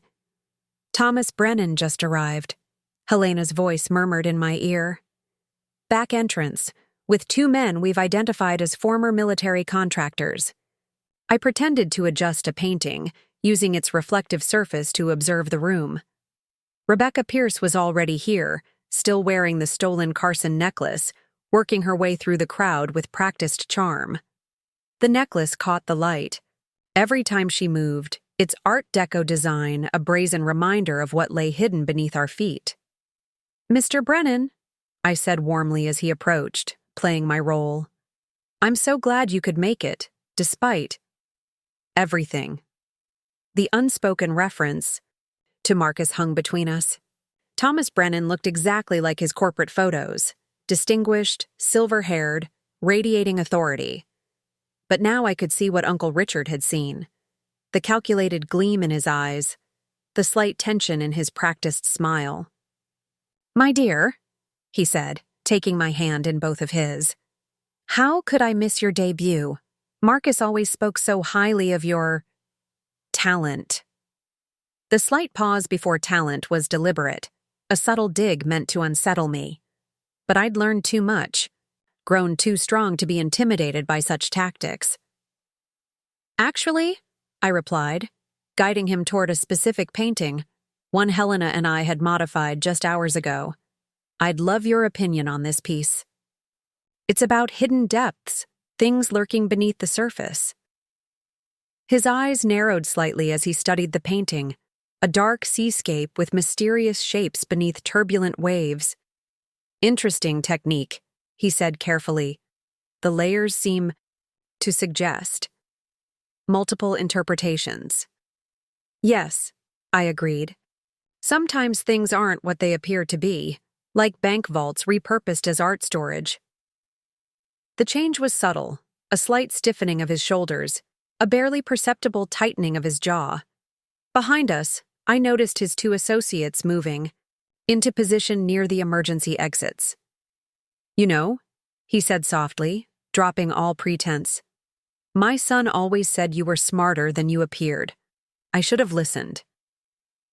"You should have listened to a lot of things," I replied. "Uncle Richard tried to warn you years ago before you started using art galleries for your operation." A flash of genuine surprise crossed his face. "Richard, how did you—" "He left me more than just money and paintings, Mr. Brennan. He left me the truth about everything." Through my earpiece, I heard Martinez. "They're making their move." Heat signatures show 2 more men accessing the basement from the adjacent building. Brennan must have received similar information through his own communications because his demeanor suddenly changed. The polite mask dropped completely, replaced by cold determination. "Such a shame," he said, his voice hard. "All this lovely art, about to be destroyed by a tragic accident. Insurance will cover it, of course. Isn't that right, Rebecca?" Rebecca had appeared at his elbow, her smile brittle. "Of course, all properly documented." "Now!" Helena's voice crackled in my ear. I reached out and seemed to stumble slightly, catching myself on the painting. At my touch, the modified pigments in the artwork began to react, triggering a cascade effect across all the pieces in the gallery. "What's happening?" Brennan demanded as patterns began emerging across every canvas, invisible codes suddenly becoming visible under the gallery lights. "Art is truth, Mr. Brennan," I said, standing my ground as chaos erupted around us. "And the truth is finally coming to light." The sprinkler system activated, but instead of the corrosive substance his team had planned to use, it released a specialized compound Helena had developed. Each droplet contained markers that would bind to stolen artwork, creating an irrefutable signature visible only under specific light frequencies. "The vault!" Brennan barked into his sleeve mic, but it was too late. "Already secured," Martinez announced, dropping her catering disguise as FBI agents emerged from among the crowd, along with the entire Carson collection and evidence linking it to 12 other unsolved art heists. Rebecca tried to run, but stopped short as her necklace began to glow with an unmistakable fluorescent signature, proof of its stolen status. "You think this changes anything?" Brennan snarled, his sophisticated veneer completely gone. "You have no idea what you're dealing with. The people behind me, the power they wield, are all documented right here," I interrupted, gesturing to my paintings. Every transaction, every connection, every player, large and small. Uncle Richard spent years gathering the evidence, and I've spent the last week adding to it. "It's over, Mr. Brennan." As if to punctuate my words, the final phase of our plan activated. Every painting in the gallery began to emit a soft glow, each one revealing its hidden layers of evidence. The effect was beautiful and damning, art and justice combining in a display that left the remaining guests gasping in awe. "Your son chose truth," I told him softly as agents moved in. "He chose to make things right. You can still do the same." For a moment, something flickered in Thomas Brennan's eyes. Perhaps regret, perhaps just calculation. But before he could respond, the arrest was in progress, and the legacy he'd built on lies and stolen art was crumbling around him. Outside, the storm had finally broken, and moonlight streamed through the gallery windows, making the painting's revelations even more dramatic. Uncle Richard's final masterpiece was complete, justice served through art itself. As the FBI led Brennan and his associates away, Helena appeared at my side. "Ready for the next phase?" I looked at my paintings, now forever changed, but somehow more powerful than ever. "Yes," I said. "It's time to show the world what art can really do." The gallery had become more than just a space for displaying paintings. It was now a testament to truth, a beacon of justice, and the beginning of my real work as a guardian of both. The morning after the gallery raid dawned clear and bright, a stark contrast to the previous night's storm. I stood in the center of the space, now transformed into an active crime scene, watching FBI evidence teams documenting every painting, every hidden code, every piece of the puzzle Uncle Richard and I had helped solve. The headline in the Cedar Grove Gazette screamed, "Local Gallery Bust Reveals International Art Fraud Ring." Beneath it, a photo showed Thomas Brennan being led away in handcuffs, his mighty empire crumbling in full public view. The final count just came in, Martinez announced, joining me with a tablet in hand. 47 stolen masterpieces recovered from the vault, including the entire Carson collection. The total value. She paused, double-checking the figure. Just over $300 million. Helena emerged from her makeshift lab in the corner, her eyes bright with excitement. But that's not even the best part. The evidence encoded in your paintings has helped us identify over 200 connected cases worldwide. Interpol is already moving on galleries in Paris, London, and Dubai. I walked to my newest painting, the one that had helped expose Thomas Brennan's true nature. Under the morning light, the hidden patterns were barely visible, secret guardians waiting to be awakened. "Ms. Crawford?" A young FBI agent approached tentatively. "There's someone here to see you." Marcus stood in the doorway, flanked by 2 agents from witness protection. He looked different, humbler somehow, the polished corporate facade stripped, a way to reveal something more genuine. "They're letting me say goodbye before I go into the program," he said softly as I approached. "I wanted you to know. You were right, about everything." I studied him, this man I'd once loved, who had tried to dim my light to hide his own darkness. "What will you do now?" "Start over, somewhere new. Try to become someone worthy of the second chance you gave me." He gestured to the paintings around us. "You know, I never really saw your art before." "Not really. I was too busy trying to control it, to make it fit into my father's plans. But now..." He shook his head in wonder. "It's extraordinary." "It always was," I replied simply. "You just couldn't see it through your own fear." He nodded, accepting the truth in my words. The house, the bank accounts. I've signed everything over to you. It's not much compared to what my father took from you, but— I don't want any of it, I interrupted. Donate it to art education programs. Help other artists find their voice. A ghost of a smile crossed his face. You really have changed. No, I corrected him. I've just finally become who I always was. After he left, Helena called me to her lab. There's something you need to see. She pulled up an image of my first painting, the one Uncle Richard had bought at my high school art show. Under her specialized lights, a message appeared, written in what must have been my uncle's earliest attempt at his coding system.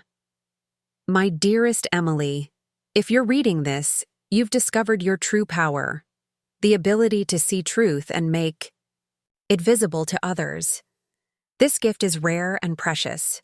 Use it wisely, use it justly, and never let anyone dim your light again. He knew, I whispered. Even back then, he saw something in me. He saw what we all see now, Martinez said, joining us. A guardian of truth through art. Speaking of which, she handed me an official-looking document. The FBI's Art Crimes Division would like to officially retain your services. We need someone who can help us decode other potential art-based evidence systems. Plus, your gallery would make an excellent front for ongoing operations. I looked around at my paintings, each one now serving a dual purpose: beauty and justice, intertwined. On one condition, I said. I keep teaching. Other artists need to know that their work can matter in ways they never imagined. Both women smiled. I think your uncle would approve, Helena said. Later that evening, alone in the gallery, I set up a fresh canvas. The space felt different now, charged with purpose, alive with possibility. As I began to paint, I incorporated everything I'd learned. Both the technical codes Helena had taught me and the deeper truths Uncle Richard had seen in my work all along. The image that emerged was unlike anything I'd created before, a symphony of visible and hidden elements, each layer telling a different story. On the surface, it was a beautiful piece of art. Beneath, it was a guardian of truth, a keeper of justice, a testament to the power of seeing beneath the surface. As the last light of day streamed through the windows, I stepped back to study my work. In the quiet gallery, surrounded by paintings that had helped bring down an international criminal enterprise, I finally understood what Uncle Richard had been preparing me for all along. This wasn't just an inheritance or even a mission. It was a transformation, from artist to guardian, from observer to protector. Each brushstroke was now an act of justice, each color a keeper of truth. The artist I had been wasn't gone. She had evolved into something more powerful, something that could not only create beauty, but protect it, something that could not only see truth, but reveal it to the world. I was finally truly myself. The media storm that followed the gallery raid was intense. Every news outlet wanted the story of the artist who had helped bring down an international art fraud ring. But I had more important work to do. 1 month after Thomas Brennan's arrest, I stood in my transformed gallery space, now officially a joint venture between my artistic vision and the FBI's Art Crimes Division. The walls displayed a careful mix of my coded paintings and works by new artists. I'd begun mentoring, each piece both beautiful and purposeful. The final sentencing recommendations came through, Martinez said, joining me as I adjusted the lighting on a new installation. Thomas Brennan is looking at 25 years. Rebecca took a plea deal. She's testifying against her contacts in the insurance industry. And James. I don't need to know about James, I interrupted gently. That chapter's closed. She nodded, understanding. The international investigations are going well. Your coding system, well, your uncle's system that you've enhanced, has helped recover over $500 million in stolen art so far. Interpol wants to implement similar programs in major galleries worldwide. Helena emerged from her lab, which now occupied what had once been the gallery's storage room. Speaking of which, you need to see this. She held up a tablet displaying a painting from a small gallery in Prague. Look at the brushstroke patterns. They're similar to your uncle's early code, but with significant variations. I studied the image, seeing the hidden mathematics in the seemingly random strokes. There are others out there, I realized, other artists who've developed their own systems for hiding truth in plain sight. Exactly, Helena beamed. We think. Your uncle wasn't the only one. There might be a whole network of artistic guardians out there, each developing their own methods of protecting and preserving truth through art. The implications were staggering. We need to find them, I said. Connect with them, share what we've learned. Already on it, Martinez replied. The FBI is establishing a special unit dedicated to identifying and connecting with these artistic guardians. We'd like you to head it. I walked to my newest painting, a piece that incorporated everything I'd learned about hiding messages, in art, but with a new purpose. Instead of just encoding evidence, this one contained an invitation, a call to other artists who might be doing similar work. I've been thinking, I said, studying the hidden patterns, about what Uncle Richard really gave me. It wasn't just the money or the gallery or even the coding system.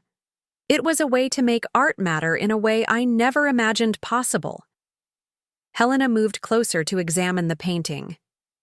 You've modified the code again, haven't you? Made it more sophisticated? I nodded. Art shouldn't just reveal truth. It should protect it, preserve it, make it impossible to destroy. Each painting is now like a digital blockchain, but organic, alive. The more people try to alter or destroy it, the more truth it reveals. The ultimate guardian system, Martinez mused, hidden in something most people see as purely decorative. That's the real power of it, I explained, moving to another painting. The world is full of people trying to hide truth, to twist it, to bury it under layers of lies. But art can cut through all of that. It speaks directly to the soul, bypassing our defenses, our preconceptions. And now it can also provide irrefutable evidence of crimes that might otherwise go unpunished, Helena added. I touched the canvas gently, feeling the layers of paint that held so much more than just pigment. Uncle Richard used to say that every artist sees the world differently. That's why he believed in using art to protect truth. Because every unique perspective adds another layer of protection.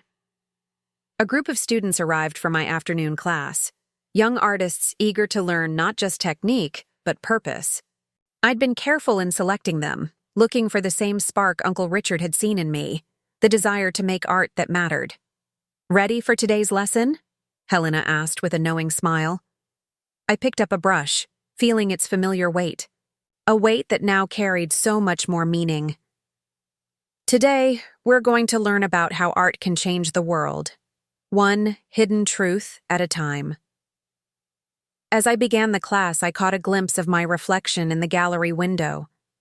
The uncertain artist, who had once let others dim her light, was gone. In her place stood someone stronger, someone who had found her true purpose. Uncle Richard's inheritance had transformed me, but not in the way anyone had expected. It had shown me that art could be more than self-expression. It could be a force for justice, a guardian of truth, a light in the darkness. And as I looked at my students' eager faces, I knew I was exactly where I was meant to be, doing exactly what I was meant to do. The resolution wasn't just about closing a criminal case or finding justice. It was about beginning a new chapter. One where art and truth would work together to make the world a little more honest, a little more beautiful. One painting at a time. 6 months after the gallery raid, I sat in Uncle Richard's old apartment in Boston, surrounded by boxes of his personal effects that had finally been released from evidence. Martinez had accompanied me, both for security and to document anything relevant to ongoing investigations. Look at this, I said, pulling a worn leather journal from one of the boxes. It's dated 20 years ago, right around the time he first discovered Thomas Brennan's operation. The journal's pages were filled with Uncle Richard's precise handwriting, interspersed with small sketches and mathematical formulas. But what caught my attention were the newspaper clippings carefully pasted throughout. Articles about art thefts, gallery fires, mysterious insurance claims. He was mapping it all out, Martinez observed, looking over my shoulder. Every connection, every pattern. But why didn't he just report it then? I turned to a dog-eared page where a familiar name jumped out. Emily showed remarkable talent at her art show today. The way she layers colors, creates depth. She sees patterns others miss. Perhaps there's hope after all. Because he knew they were too powerful back then, I realized. He needed a different approach, something they wouldn't expect. He needed me. Further digging revealed more journals, each one documenting both the criminal enterprise he was tracking and my artistic development. He'd followed my career from afar, collecting every review, every exhibition announcement. "There's more," Martinez said, opening another box. Inside were dozens of small paintings, my earliest works, purchased through various agents.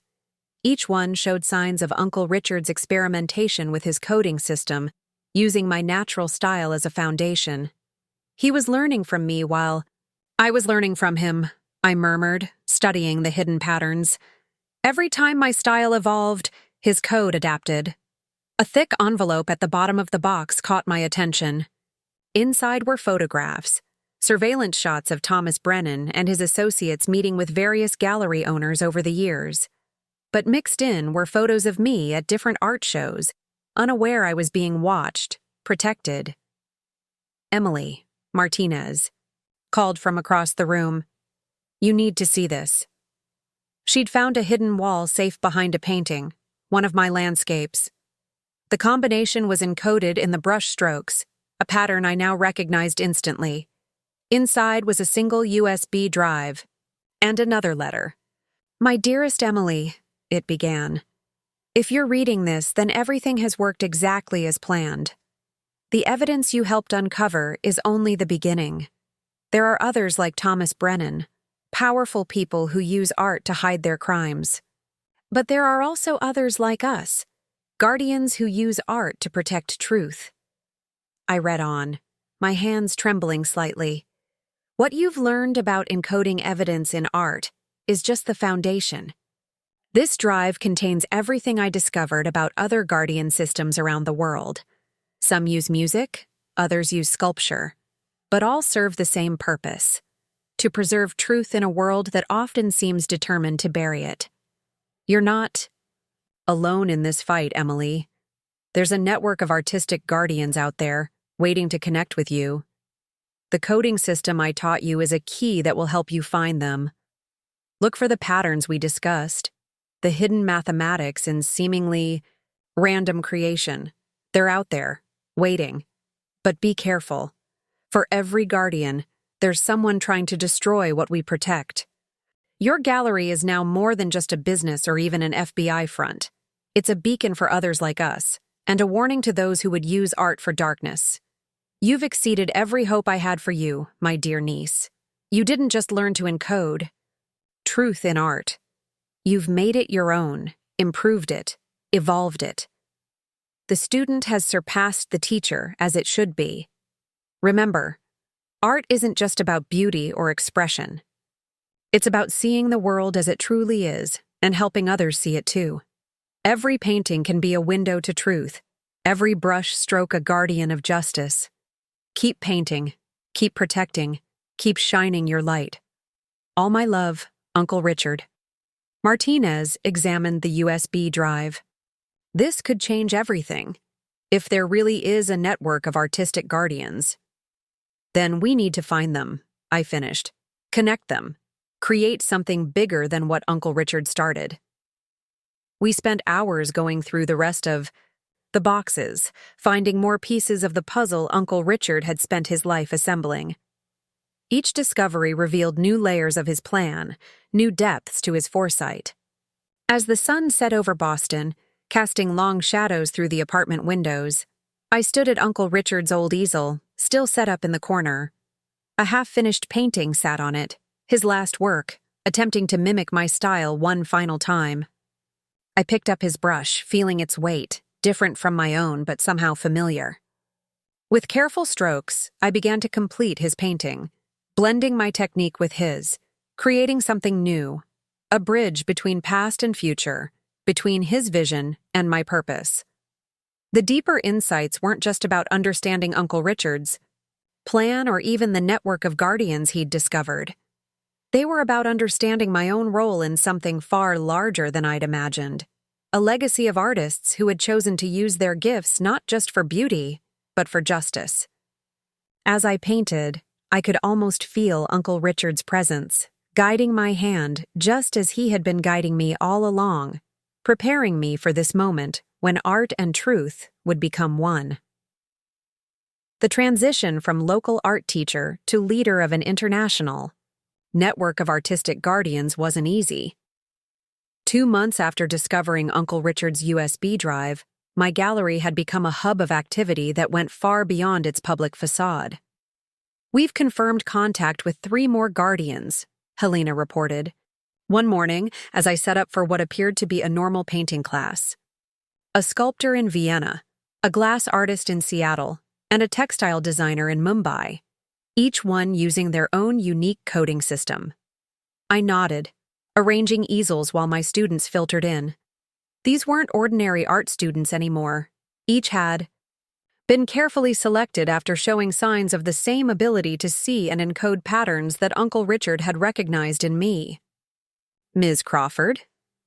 One of my newest students, Sarah, approached with a canvas.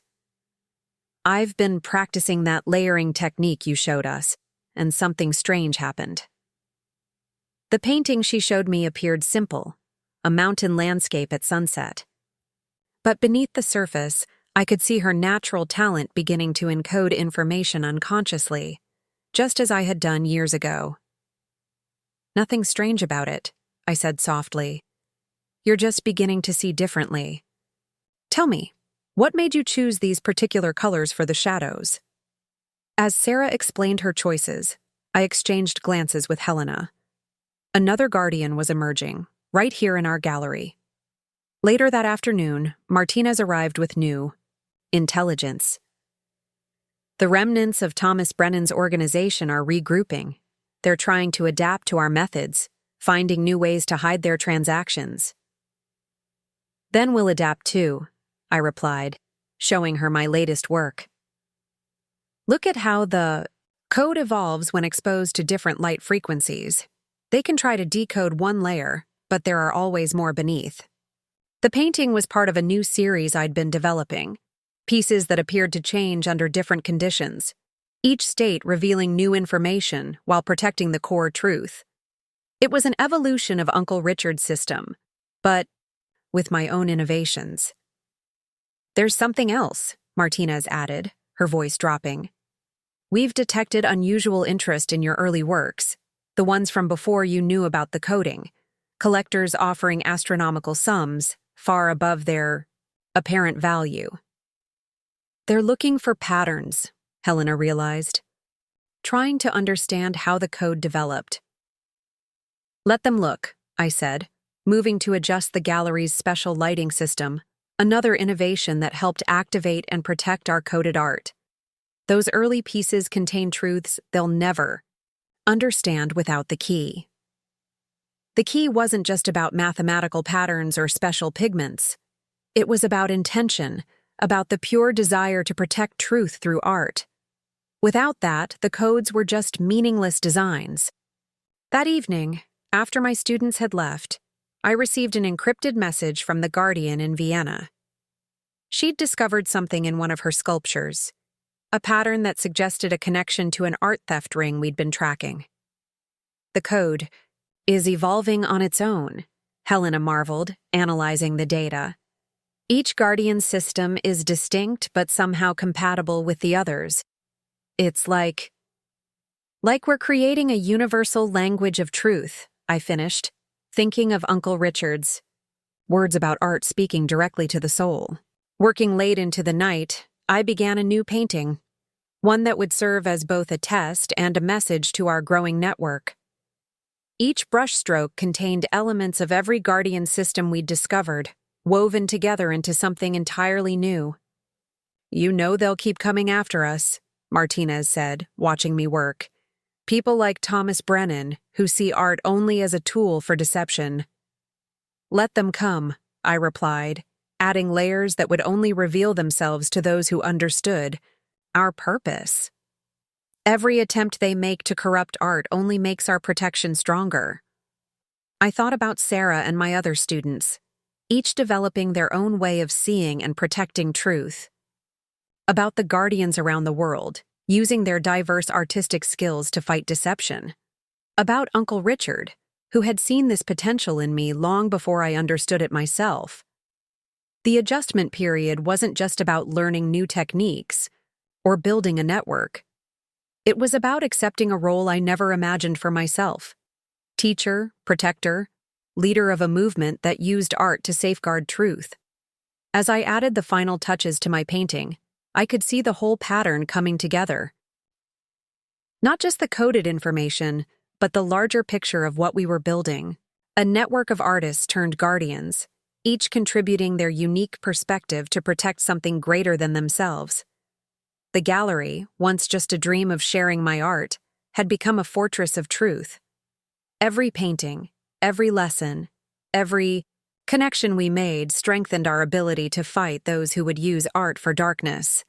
And as I stepped back to view my completed work, I knew that this adjustment period was just the beginning. We were creating something that would outlast all of us, a legacy of truth preserved through beauty, of art serving its highest purpose. Uncle Richard had given me the key, but what we were building now was beyond anything he could have imagined. It was the future of art itself, transformed into a guardian of truth that no force of deception could ever destroy. 1 year to the day after Uncle Richard's inheritance changed my life, I received a visitor I never expected. The gallery was closed for a private exhibition, a showcase of works by our emerging network of guardians, when Claire arrived from Seattle. "Your mysterious disappearing act had me worried," she said, embracing me. Then I started noticing patterns in some of the new pieces coming through my gallery.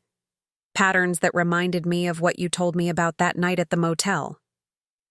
I led her through the exhibition, watching her face as she took in the layers of meaning hidden in each piece. As a gallery owner, she had an eye for detail that most would miss. "The glass artist," she said suddenly, stopping in front of a crystalline sculpture. "The one whose work I started carrying last month. She's one of them, isn't she? A guardian?" "How did you know?" I asked, though I already suspected the answer. "Because she asked me the same questions about art and truth that you used to ask back in school." Claire turned to face me. "And because I've been waiting for someone to notice what I've been hiding in my own gallery's curation patterns." The revelation shouldn't have surprised me, but it did. Claire, my oldest friend, who had supported my art when everyone else dismissed it, had been encoding truth in her own way all along. "Show me," I said. She pulled out her tablet, displaying photographs of her gallery's exhibitions over the past decade. At first glance, they seemed like normal installation shots, but as she explained her system, I saw it. The way she arranged pieces to create a hidden language of authenticity, a way to identify forgeries and track stolen art through their movement in the market. I developed it after a forgery scandal. "Nearly ruined me in my first year," she explained. "I needed a way to protect other gallery owners from the same thing. I never imagined there were others doing similar work." Helena joined us, bringing her scanning equipment. As she analyzed Claire's documentation, her excitement grew. "This is incredible. You've created a completely different approach to encoding truth. Instead of hiding information in individual pieces, you've turned the entire gallery space into a verification system." "That's why you pushed me to open my own gallery," I realized. remembering our conversation the night I fled from Marcus. You weren't just supporting my dream. You were trying to help me discover this. Claire smiled. I recognized something in your work, the same thing your uncle must have seen. But I knew you had to find your own way to it. The three of us spent hours comparing notes, finding connections between Claire's spatial encoding system and our own methods. Her approach opened new possibilities for protecting truth, not just through individual artworks, but through the relationships between them. There's something else you need to see, I said, leading them to my studio at the back of the gallery. I've been working on a new piece, something that combines everything we've learned. The canvas stood 7 feet tall, covered in layers of paint that seemed to shift and change as you moved around it. I had incorporated techniques from every guardian we'd discovered, including Claire's spatial relationships, woven together with my own innovations. It's a key, Helena breathed, her equipment picking up the complex patterns. A way to connect all the different coding systems. More than that, Claire added, studying the painting with her curator's eye. It's a beacon. Any guardian who sees this will recognize elements of their own system in it. But to anyone else? It's just a painting, I finished. Beautiful, maybe intriguing, but nothing more. We worked late into the night, documenting the connections between our different approaches. Claire's gallery network could amplify our protective capabilities, creating a web of truth that would be nearly impossible to corrupt. Your uncle would be proud, Claire said softly as we finished. He saw the potential for art to be more than just expression. But what we're building here, it's beyond anything he could have imagined. I touched the canvas of my new painting, feeling the layers of truth hidden within its surface. He gave us the foundation. Now it's up to us to build something that will last.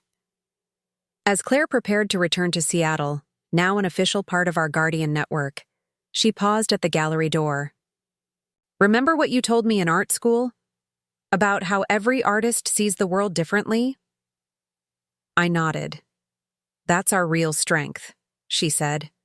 Not just the codes or the systems, but the fact that each of us brings a unique perspective to protecting truth. Together, we're creating something unbreakable. Watching her leave, I felt a deep sense of rightness. Uncle Richard had started this journey, guiding me toward my true purpose. But now, I had my own role to play, not just as a guardian of truth, but as a guide for others discovering their own ways to protect it. The supportive guidance I'd received had transformed me.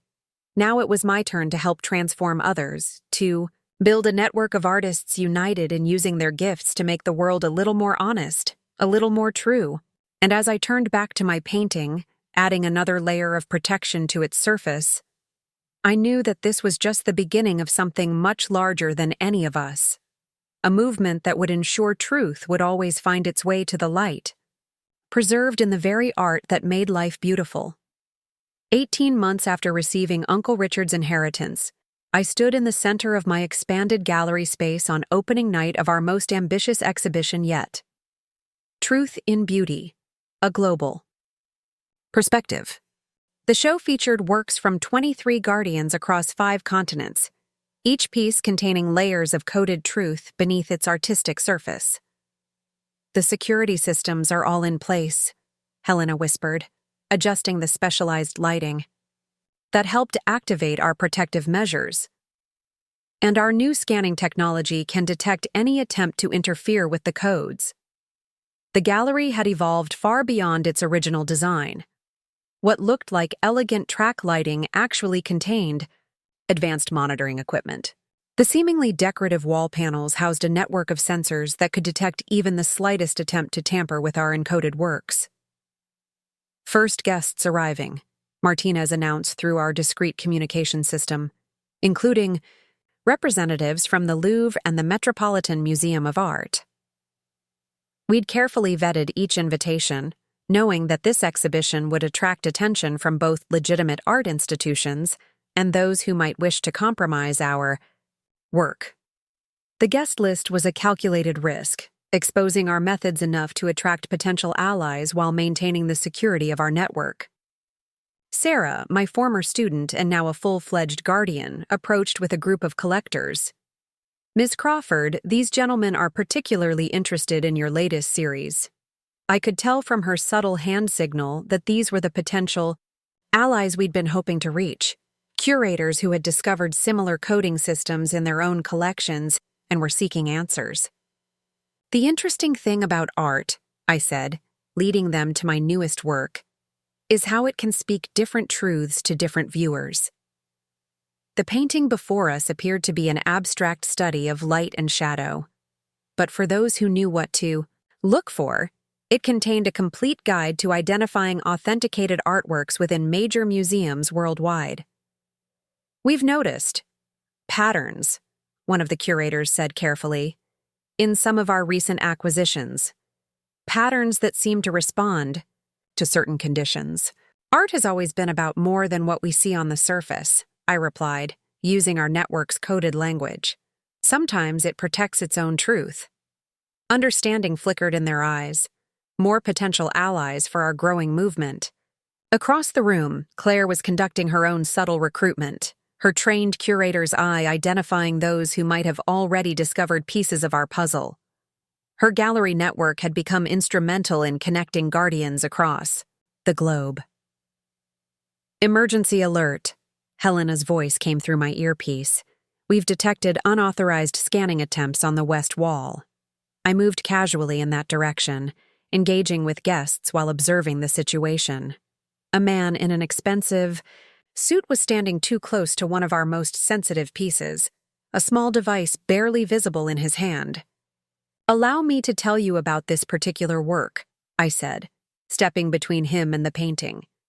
As I spoke, our security systems were already responding, subtly altering the painting's encoded patterns to protect its hidden information.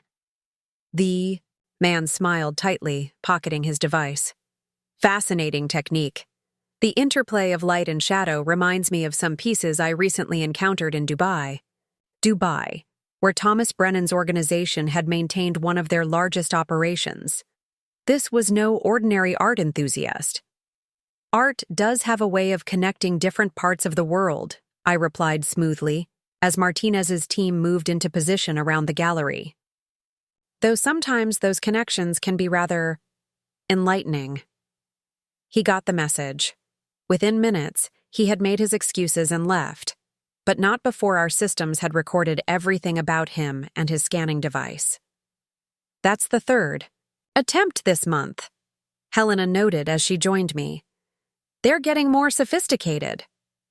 "So are we," I responded, watching as the painting automatically reset its protective patterns. Every attempt to breach our security only makes it stronger.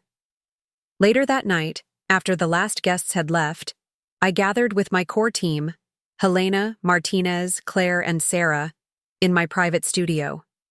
The exhibition had been a success, not just artistically but strategically. We'd identified new allies, thwarted potential threats, and demonstrated the strength of our evolved security systems. "They'll keep coming," Martinez said, reviewing the security logs. "But we've created something they can't break because they don't understand its true power." I looked at my latest work in progress, a piece that represented everything I'd learned about protecting truth through art. It incorporated techniques from every guardian in our network, yet remained uniquely mine. The evolution was complete. I was no longer just an artist or even just a guardian. I had become something more, a protector of truth who used beauty as her shield and art as her sword. "Uncle Richard gave us the foundation," I said, touching the canvas. "But what we've built goes beyond anything he could have imagined. Every attempt to corrupt art only makes our protection stronger. Every new guardian adds another layer of defense." The gallery, once just a dream of sharing my art, had become a fortress of truth. But unlike traditional fortresses, ours became stronger through beauty, more powerful through creativity. We had transformed the very nature of art protection. creating a system that drew its power from the same source as art itself: the human spirit's desire to create and preserve truth. As my team dispersed for the night, I remained in my studio, adding final touches to my painting. In its layers of color and light, I encoded not just information, but hope. Hope that truth would always find its protectors, that art would always serve its highest purpose. The artist I had been when this journey began was gone, evolved into something far more powerful. And as I stepped back to view my work, I knew that this evolution wasn't just mine, but part of a larger transformation in how art could serve and protect truth in our world. Part 23. New Horizon. 2 years to the day after I'd watched Marcus try to burn my inheritance papers, I stood in my gallery's rooftop garden, watching the sunrise over Cedar Grove. The space had been my latest addition, a beautiful sanctuary that doubled as a secure meeting place for our growing network of guardians. "The latest reports are in," Helena said, joining me with her morning coffee. "The Guardian Network has now recovered over $2 billion in stolen art worldwide. More importantly, the encoding systems we've developed have made it nearly impossible for new theft rings to establish themselves." I smiled, thinking of how far we'd come. The garden's seemingly decorative trellises contained advanced security systems, while the flowers were arranged in patterns that could only be fully understood by those who knew our codes. "There's something else," she continued, pulling out her tablet.